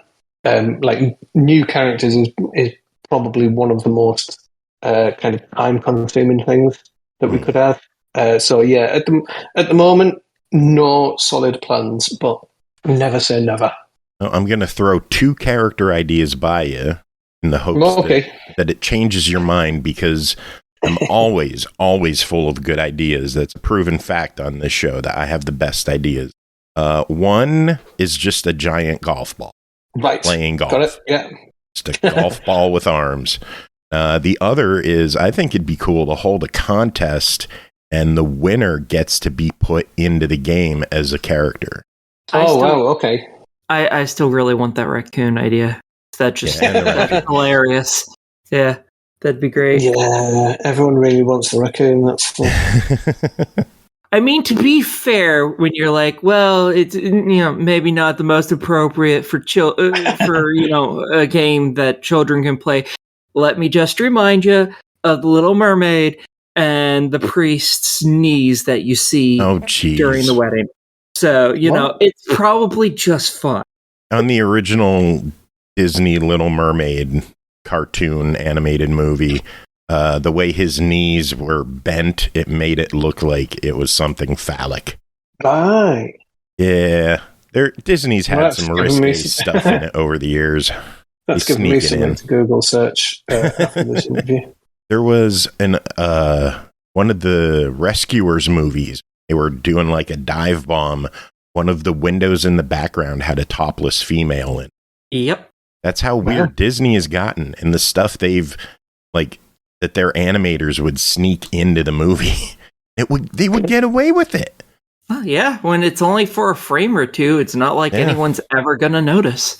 I mean, nowadays we notice because we have the ability to stop things at micro frames and zoom in like crazy and super high definition. When you're at the cinema, it's not like you can pause the cinema and kind of see things. I remember as a kid, like always how people like you come back from a movie and then it's like you'd seen something and then like one of your friends would say like, oh yeah, I saw this. Did you like the bit where this happened? And you'd be like, I don't think that was in the movie. Like you just invented something. Yeah, I remember that too. Oh, so anyway, Dungeon Golf. Another question from Andy what are some of the challenges you faced with level design? Yeah, I think with the complexity in the level design always came out of trying to. Well, there was a few different things really, like trying to balance it so that like a whole would be fun to play, kind of by yourself or like with 2 players, but also fun to play with like 4 players. Because what we often could end up with is like the players that are kind of taking their shots first get further through the hole and kind of move away, and like they get to like defeat all the monsters and open the chests and stuff like that. The players that are a little bit further back don't necessarily get like those kind of like cool interactions with the level, and they're always playing a little bit of catch up. And that is one of the reasons why we did with the special abilities, but also like the default play style of the game is that whoever's furthest away from the hole at any given time like gets to take their shot next. So it kind of, we wanted to have like that kind of rubber banding, because otherwise like if you can play it in strictly like a sort of really strict turn order, but you can end up with it's like some players end up miles away, and then it's like if you're at the back you're kind of scrabbling a little bit and kind of not able to interact with stuff. And also, like, I think one of the other things was really that we wanted to have the kind of dungeon stuff and make the levels feel like busy and feel almost like real places. So like having like a lot of kind of like dungeon clutter and all of that sort of stuff. But at the same time, like trying to make it so that there's like nice smooth curves that you can roll your ball around, because that always feels satisfying if you hit your ball at a corner and it's like your ball kind of rolls all the way around and then it bounces off something else and ends up like in a really good place. So like trying to find those lines, and at the same time making it so that those lines aren't just like, well, if you hit the ball here, that's a win. Basically, it's like hitting your ball here is going to go in the hole. Like, always wanted it so that there's always like a little bit of a skill element to it, and even if you like hit your ball into a good line, there's still ways of that kind of going wrong. And so yeah, like I think it's I'd like to think that we've been pretty successful. Like, I think again, it's one of these things where for every hole that we have, like there's some holes that we have like that are quite novelty based. So like, for example, there's one in the Mountain Fortress where the hole itself is fairly straightforward, but there's just loads and loads of exploding barrels. Again, for anyone that's not played, Dungeon Golf has got your typical video game. It's a red barrel that when you touch it, it kind of fizzes and fuses for a couple of seconds and then it explodes. So we've made this level where it's just loads of these barrels, and it's a level that can be like incredible fun to play in like 3 or 4 players, because like the opportunity for messing with the other players and like really like knocking them out of bounds, or like giving them like huge score penalties from being hit by all these barrels. Like there's loads of that there, but like equally, I think like some people prefer like the slightly more straightforward, like less novelty holes. So yeah, it's been something that we've kind of had to feel our way through and kind of balance a bit as we've gone through it. Is that going to be part of the early access, is to just refine the courses and try to find the best layouts possible? Yeah, I mean, so even as we've been going through early access now, like we've been like even if it's not called out in the release notes, like every update has had like our designers kind of sat behind the scenes, kind of tweaking bits and pieces here and there, and we've kind of like shuffling things around, and like with doing the Undead Lair update that we did for like the sort of Halloween update, because those courses have landed later on, and those we've been able to see a lot more of like what people like and what people don't like out of the holes that we released at the start of early access, and kind of like tweaking things around there. But I think we're kind of into quite a good groove with it now, in terms of like what people enjoy, or like what in particular, like the sort of like the players that we tend to get for Dungeon Golf, what they enjoy in the game. What is some of the feedback that you've gotten so far from people playing this game?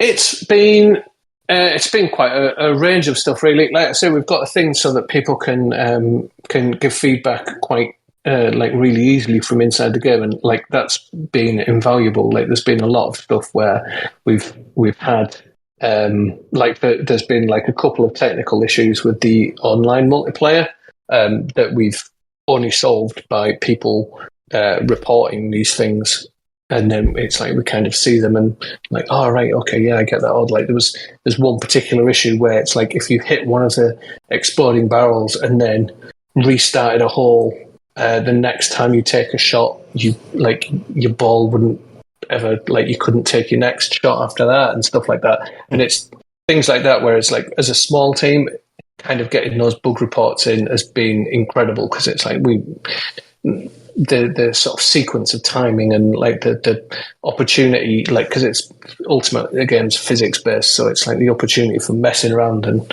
ending up in weird positions and doing slightly odd stuff is huge. So yeah, like with our QA, like without the amount of QA that we're able to put into the game, that like, and I mean that's one of the things that we wanted with early access was kind of getting that kind of bug reporting. But in terms of feedback, like there's been a lot of stuff with controls and stuff like that, where it's like, again, like it's funny because there's like a couple of really big heavy hitter mini golf game. So it's like you've got like your golf with your friends, and there's Golf It as well as like another one that's like sold quite a lot. So we kind of looked with our control scheme of like, okay, we want to do things that are similar to these.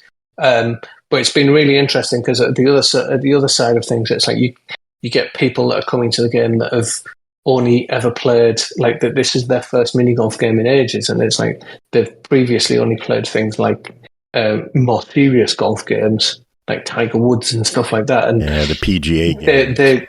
And they come to it with like a very different kind of preconception of what the controls are. So that's been really interesting to kind of like figuring out like, okay, like what can we do for that sort of accessibility within our default control scheme, but also like what extra options should we put in there, and like what extra things can we add. And like there's just like loads of bits and pieces like that. Like sometimes I'm trying to think of something off the top of my head, but nothing's quite coming to mind. But there's sometimes people will mention something like, oh, it'd be cool if there was an option to do this, and it just never occurred to us. But it's something where it's like, oh, takes about 5 minutes or something for us to set that up. So it's like, yeah, that's cool. We'll stick an option in for that, and then that'll make that one person happy, and probably some other bit. Like if one person is interested enough in it to and it bothers them enough to report it, it's like it's probably going to be affecting other people as well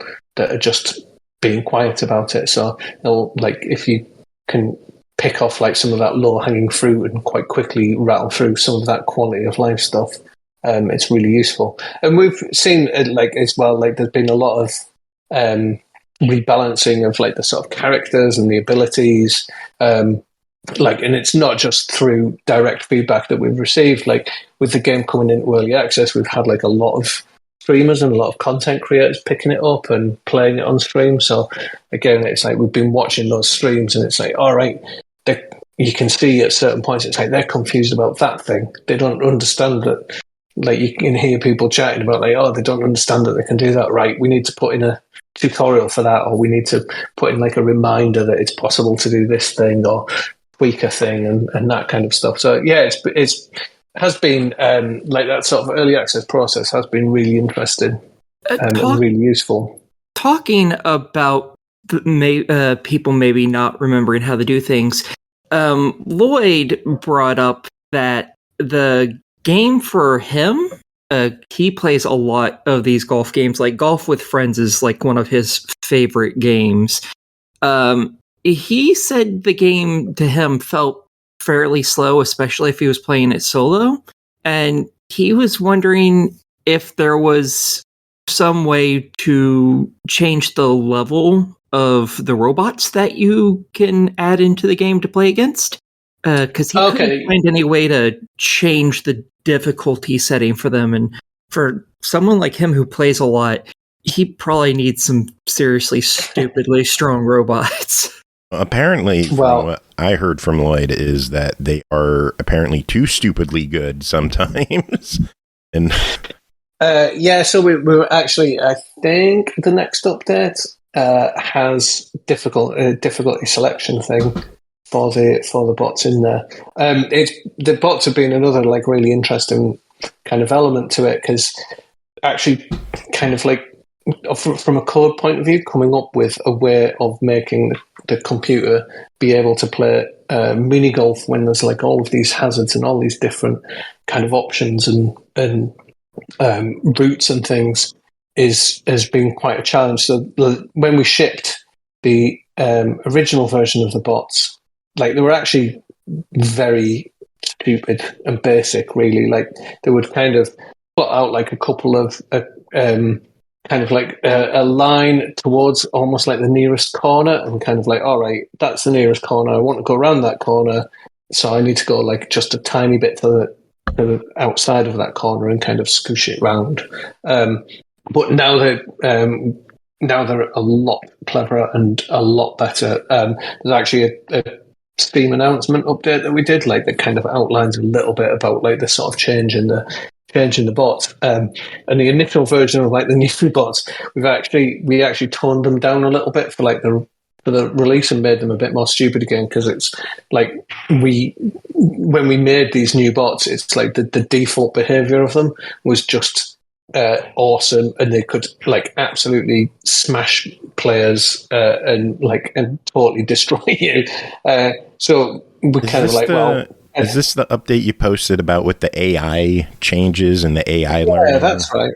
I read that, and I read that, and I wanted to know, could this make the game too hard or too unfair? How do you manage to keep the computer from just doing the most batshit crazy shots that don't make any sense until it lands in the hole?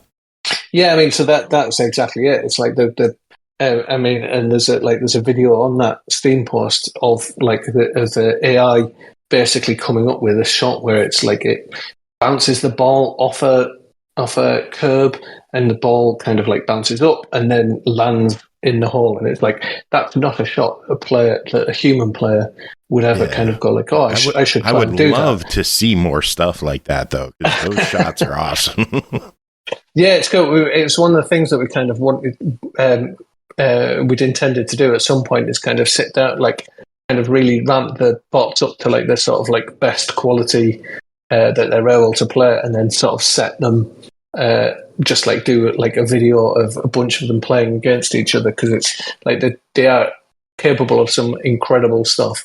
But yeah, so we, like, when we actually released that, like before we released it, we wanted to kind of like tone them down, because at a certain point they get so good that it is just like that it's not so fun anymore. Like humans always have like that sort of element of like messing up, and like I say, like with minigolf, in real life minigolf, it's like you can never take perfect shots every time. It's like you're always going to screw up a little bit.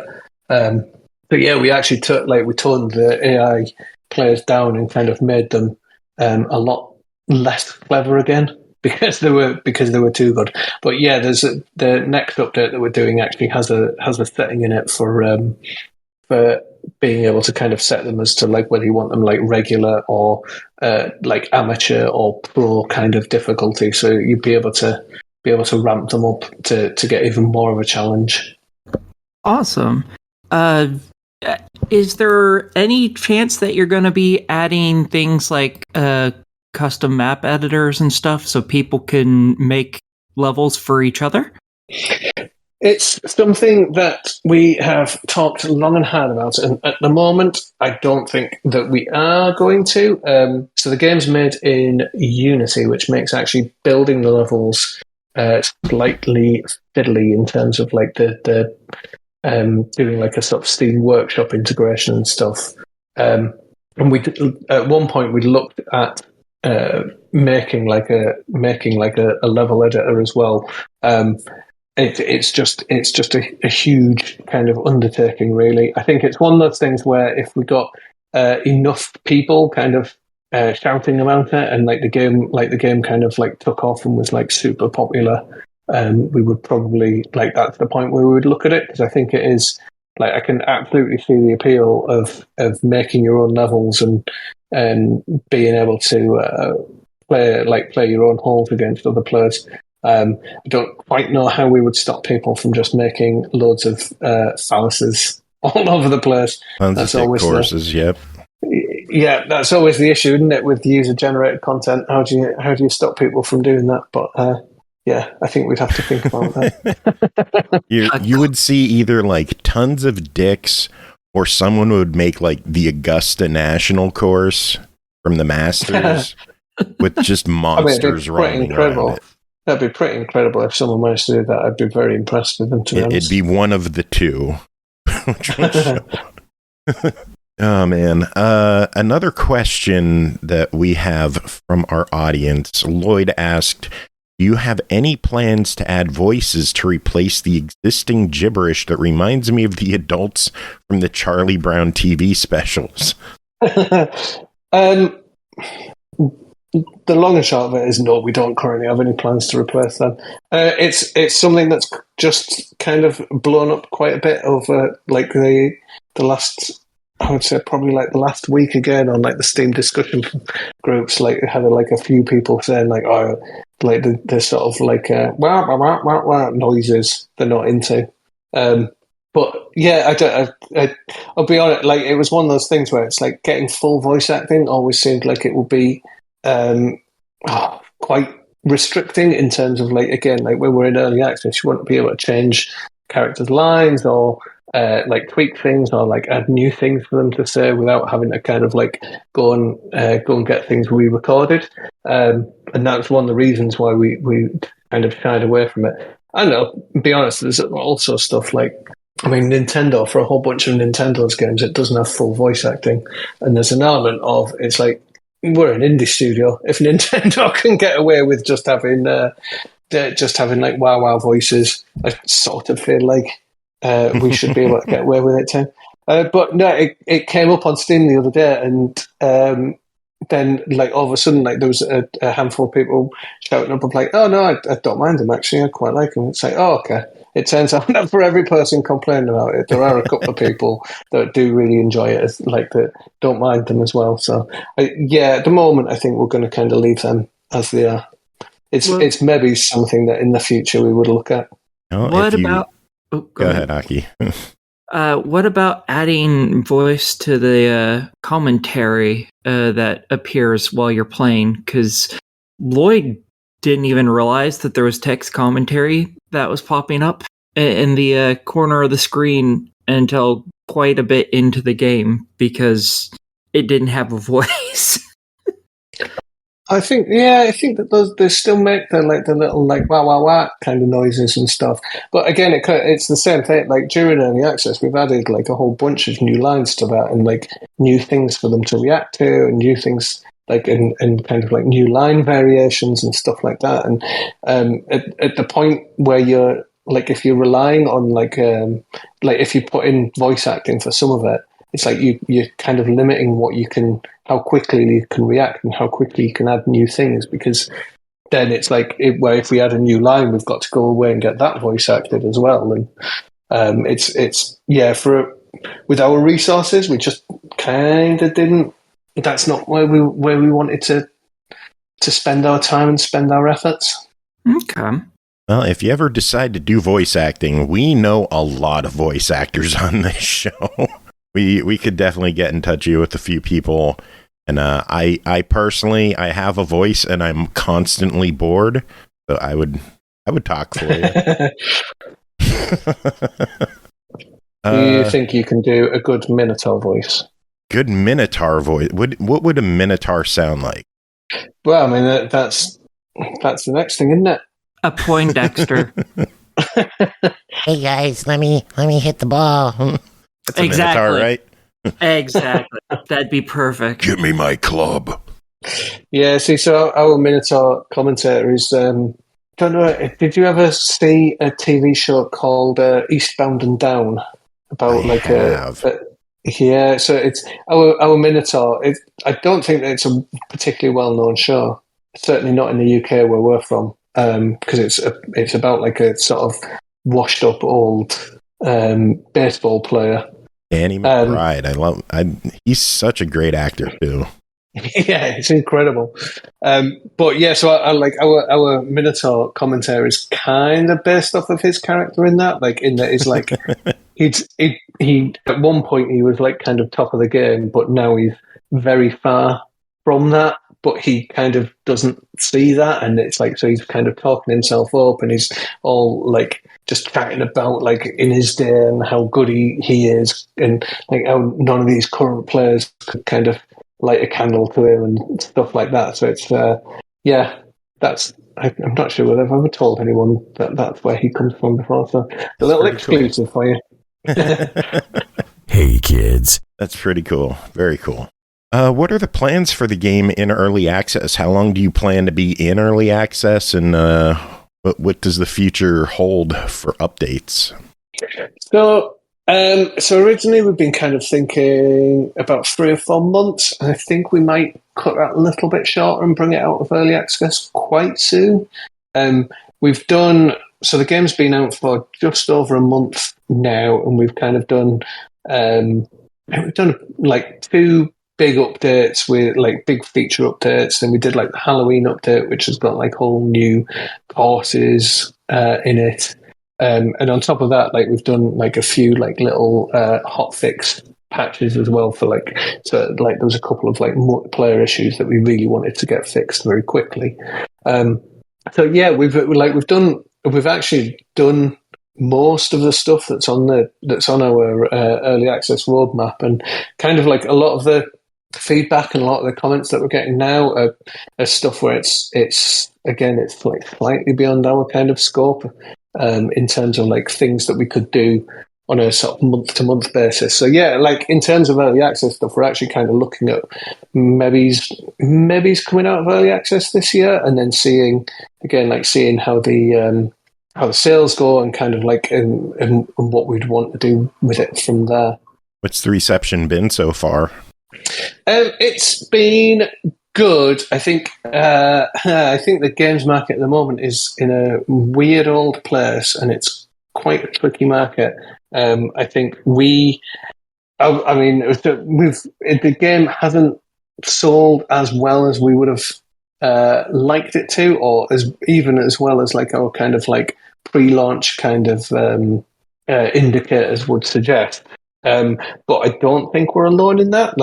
I've been seeing quite a few other developers that have released stuff recently having very similar experiences. Like I don't know whether it's just like a kind of packed time period and like a lot of stuff coming out, or whether there's there's a whole lot of stuff going on in the world and the sort of more global economy and that kind of thing. That's not to be a Debbie Downer, but there's a lot of stuff going on that I can certainly see why people wouldn't necessarily be picking up new video games at the moment. Like if they're a bit more concerned about their own finances and that kind of thing.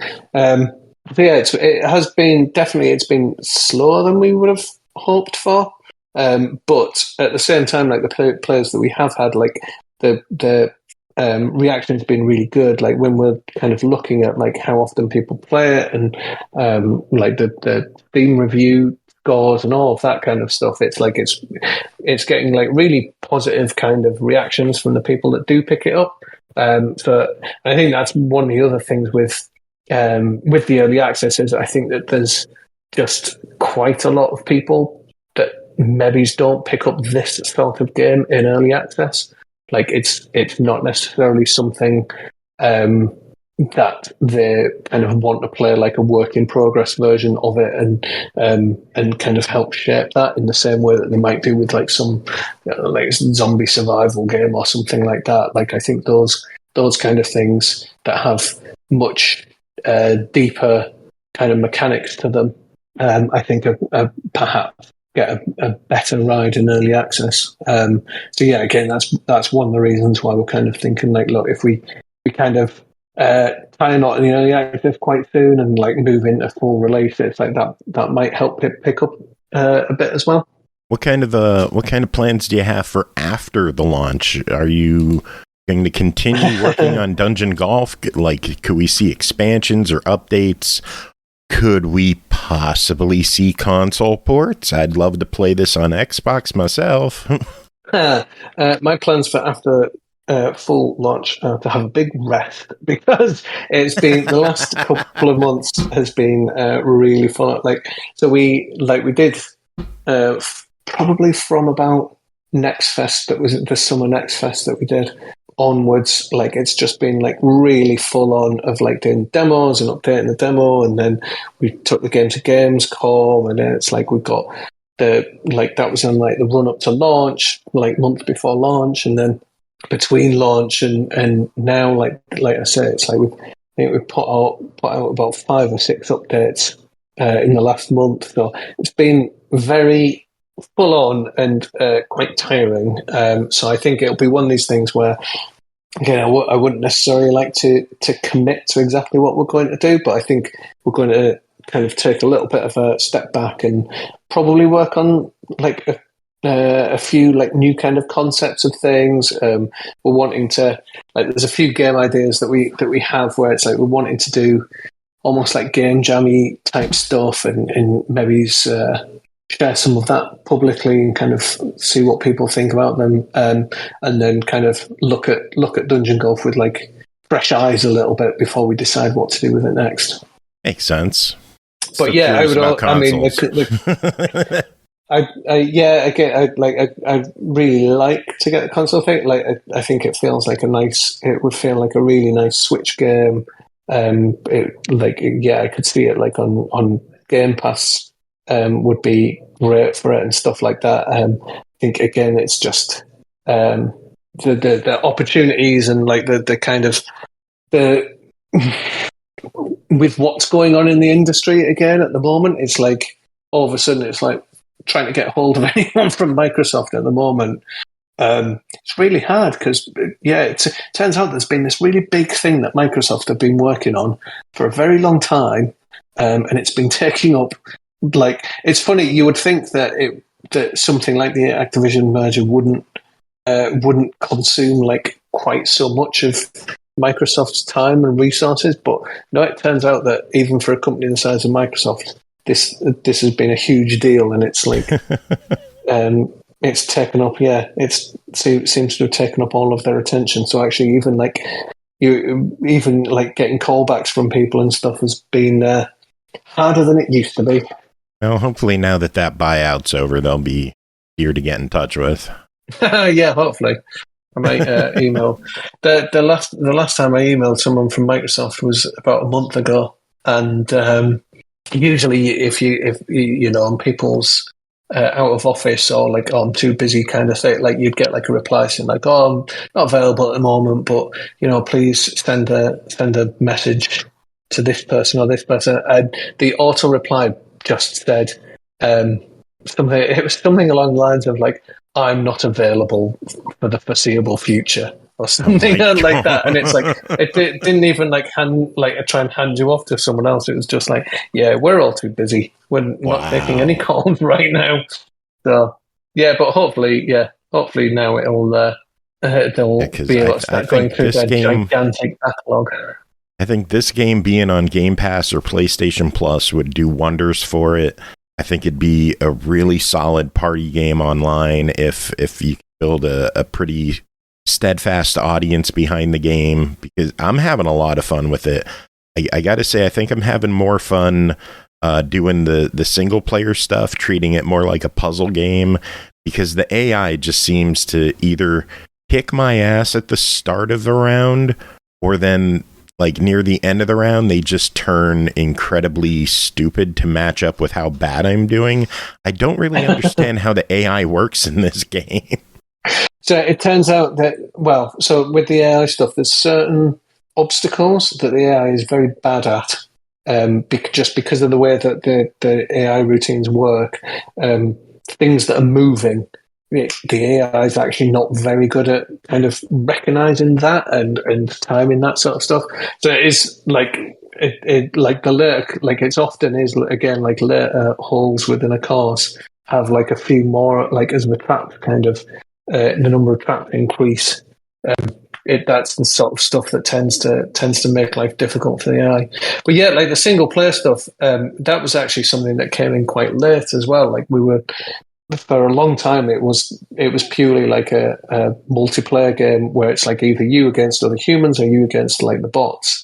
But like the kind of like the quest mode where it's like it's just you versus the whole, and it's like you have like these other kind of like objectives that you have to do first. Was sort of something that we'd kind of it'd come out of the was it the demo or the playtest? We'd like noticed that people's kind of like session lengths on the game. Like people were playing it for like kind of 10-minute bursts, rather than playing it for like the sort of half an hour that you need to get through like a full course. So we kind of went away and thinking like, oh, what kind of gameplay could you do? Like using the stuff that we built and like all of like what we've got to hand. Like how can you fit something together where it's like it's got that replayability and that challenge, but it's like you can play it in like kind of like a couple of minutes at a time and just like quite fast little loops of gameplay there. But yeah, I think I think the single player side of it came together really well, considering how late we thought of it. And like with the medals and stuff, I think we took it to like one show, and it was like there was a guy that literally was sat on it for about 3 hours trying to get golds in like all of the quest levels in like the show demo that we've got, and he absolutely refused to believe. Like there was a time where for like one of the things he just refused to believe it was possible at all. Until one of our booth staff went up to him and said like, "Oh, actually, try aiming for that bit there, and it'll curve round." And then he did it almost immediately. He was like, "Oh, okay, yeah, that's I get it now." So yeah, that's quite funny. Like I say, he was very adamant that it couldn't be done up until the point where he got shown that it absolutely can be done. Love it. Well, talking about playing with other people and the like, is there gonna be any plans to expand beyond playing with 4 people? Again, not at the moment. It is something that we kind of messed around with, and like from a technical point of view, there's no particular reason not that we are stuck at 4. And we even like messed around with like the in-game UI and stuff. Would all support like you could have more players. It's just that in terms of like the amount of time that it would take, because it is, and like again, this is a bit of feedback that we kind of see with like if people are used to something that's really fast paced, like golf with your friends, dungeon golf is a little bit slower. It's a little bit more technical because it's turn based rather than you all taking shots at the same time. And because you've got your special abilities. And the reason that we've always kept it turn-based is because if you were all taking your shots at the same time, well, there's a couple of things there. One is that the best way, like the sort of optimum strategy would always be just try and whack your ball and get into the hole as fast as possible, because then other people can't hit you, like they can't use their abilities against you because you'd be too far ahead of them. So you would always just be trying to do that rather than planning out and like using like your different abilities or using the ability to knock into the other player's balls and stuff like that. And the other side of it was from almost like a spectator point of view, really, and because it's something we would say in golf with your friends, you don't actually see your friends' shots that often. Like what tends to happen is it's like you play and then there'll be like a couple of you will manage to get a ball in the hole. And then there'll be one player that's really struggling, and then you'll all just be spectating that one player for a while as they're kind of struggling to get the ball in the hole. So a lot of the time, it's like you can miss seeing like the kind of cool shots that your friends have done.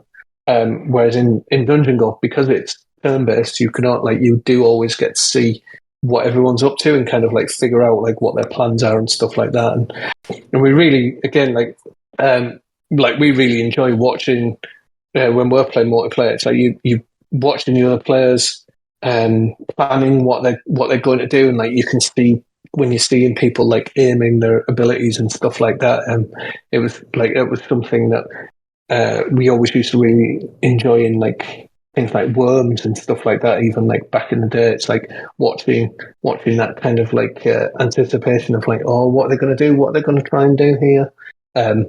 But yeah, we deliberately kept it turn-based, but then, it's one of these things where it's like, at the moment, like a sort of 6-hole course with 4 human players takes about 20 to 30 minutes to play through.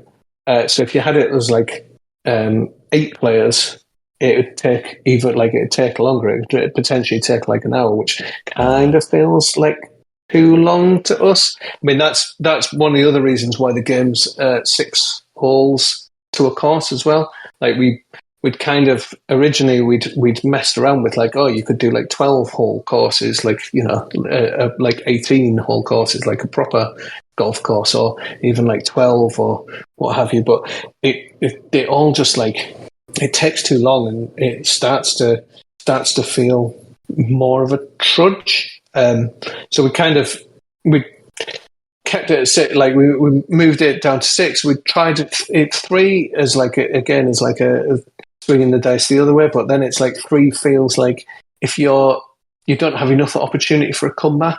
Like with 6 holes, you can have, like, if you absolutely tank a couple of holes, you could still win that round of golf if you do really well at the other 4.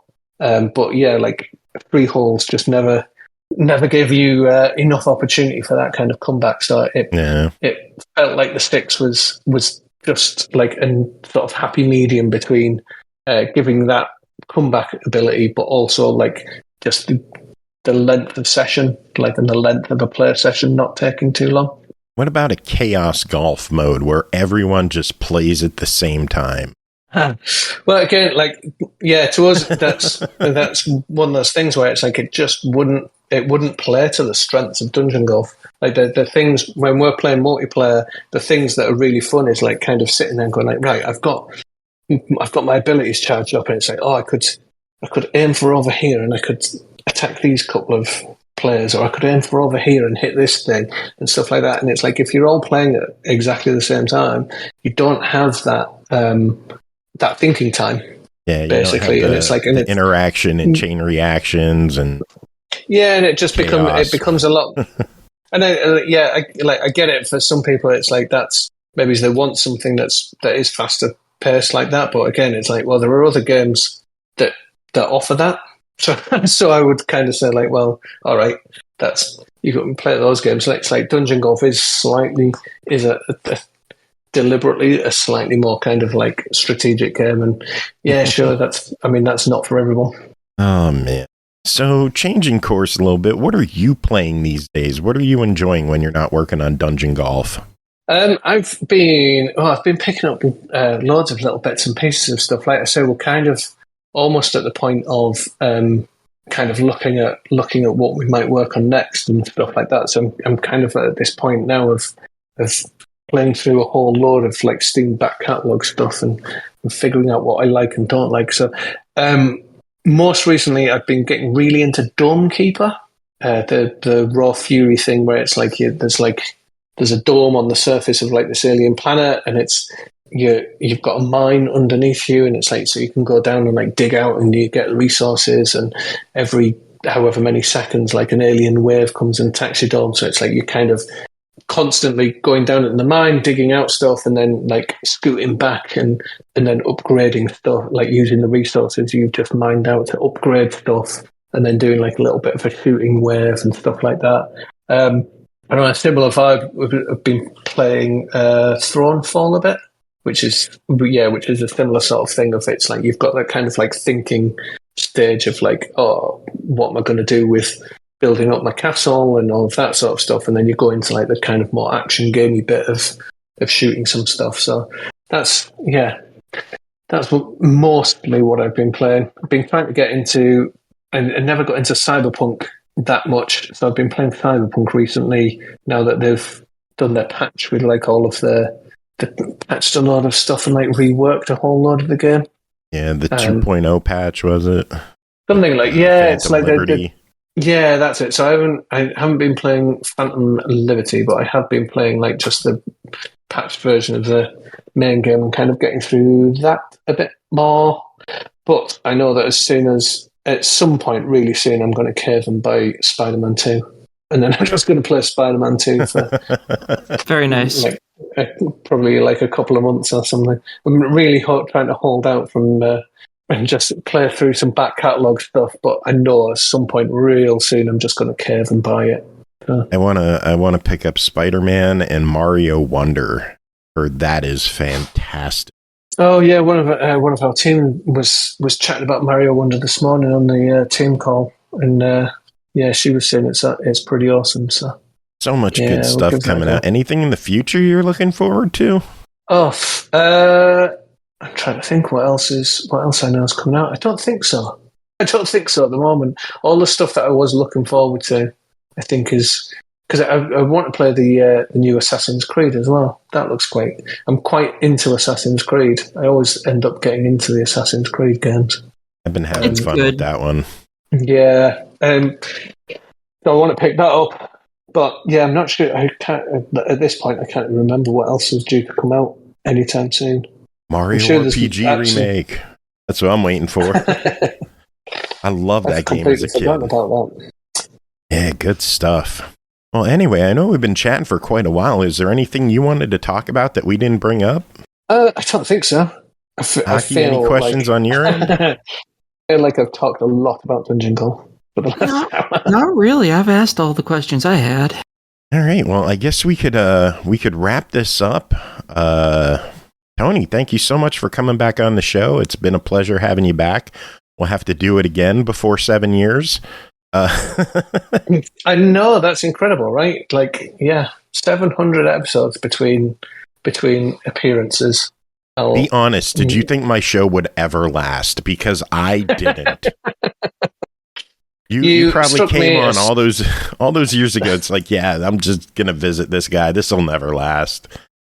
All these years later, you're back on the show. You're like, what the hell did this guy do to keep doing this show? I mean, to be fair, you probably thought the same of like, oh, what's this indie game creator? What's this indie developer doing? There's loads of indies coming and going all the time. I'd love to see it. I'm so happy when people who've come on years ago come back on to talk about their next project, because that means the first time around went well enough that they could continue what they do and what they enjoy doing and making games. And I thank you for taking the time to come on and chat with us about Dungeon Golf. Give us the sales pitch one more time. Where can you get it? How much is it? What is the game? Where can people keep up to date with you? Give us the info dump. So the game is Dungeon Golf, and you can buy it on Steam right now. I think it's about $17, something like that. $16 or $17. $16.99. $16.99. A bargain at any price. Mini golf in a dungeon. It's a lot of fun. Go buy it on Steam. Leave us a nice review, please. If you want to keep up with us, either on Steam is a good place for that, or we also have Discord, which is, I don't know, Ant Workshop Discord somewhere. I don't know how you find Discord servers. They always seem to have very odd URLs and codes that are single stretch of numbers. But if you search for Ant Workshop, I'm sure you'll find us. We're also on Twitter, and we are on Blue Sky as well, because who knows what's going on with Twitter these days. So we're hedging our bets with the old Blue Sky. Come and find us and chat with us and say hello, and you keep up to date with,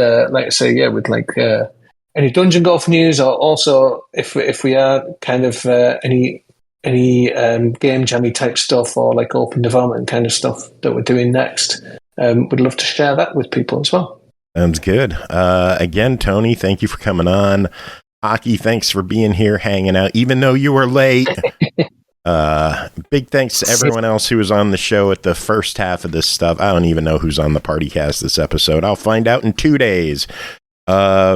Music Someone this episode. Had to pull a Jacob. Okay. At my defense, someone had to pull a Jacob, and Jacob wrong episode. Jacob's on the next episode. Music this episode, we are going to play some more OneUps from their songs from the recently deceased album for the Halloween spirit. And since we're talking about Dungeon Golf, how about we play the dungeon theme from Legend of Zelda? Yes. How's that sound? Tony, you good with that? Yeah, that sounds good. Cool. Do you have any final words to end the show? Oh, I don't. I'm talked out. I've talked for ages. I'm not used to all of this talking. Buy Dungeon Golf. Please go and buy Dungeon Golf.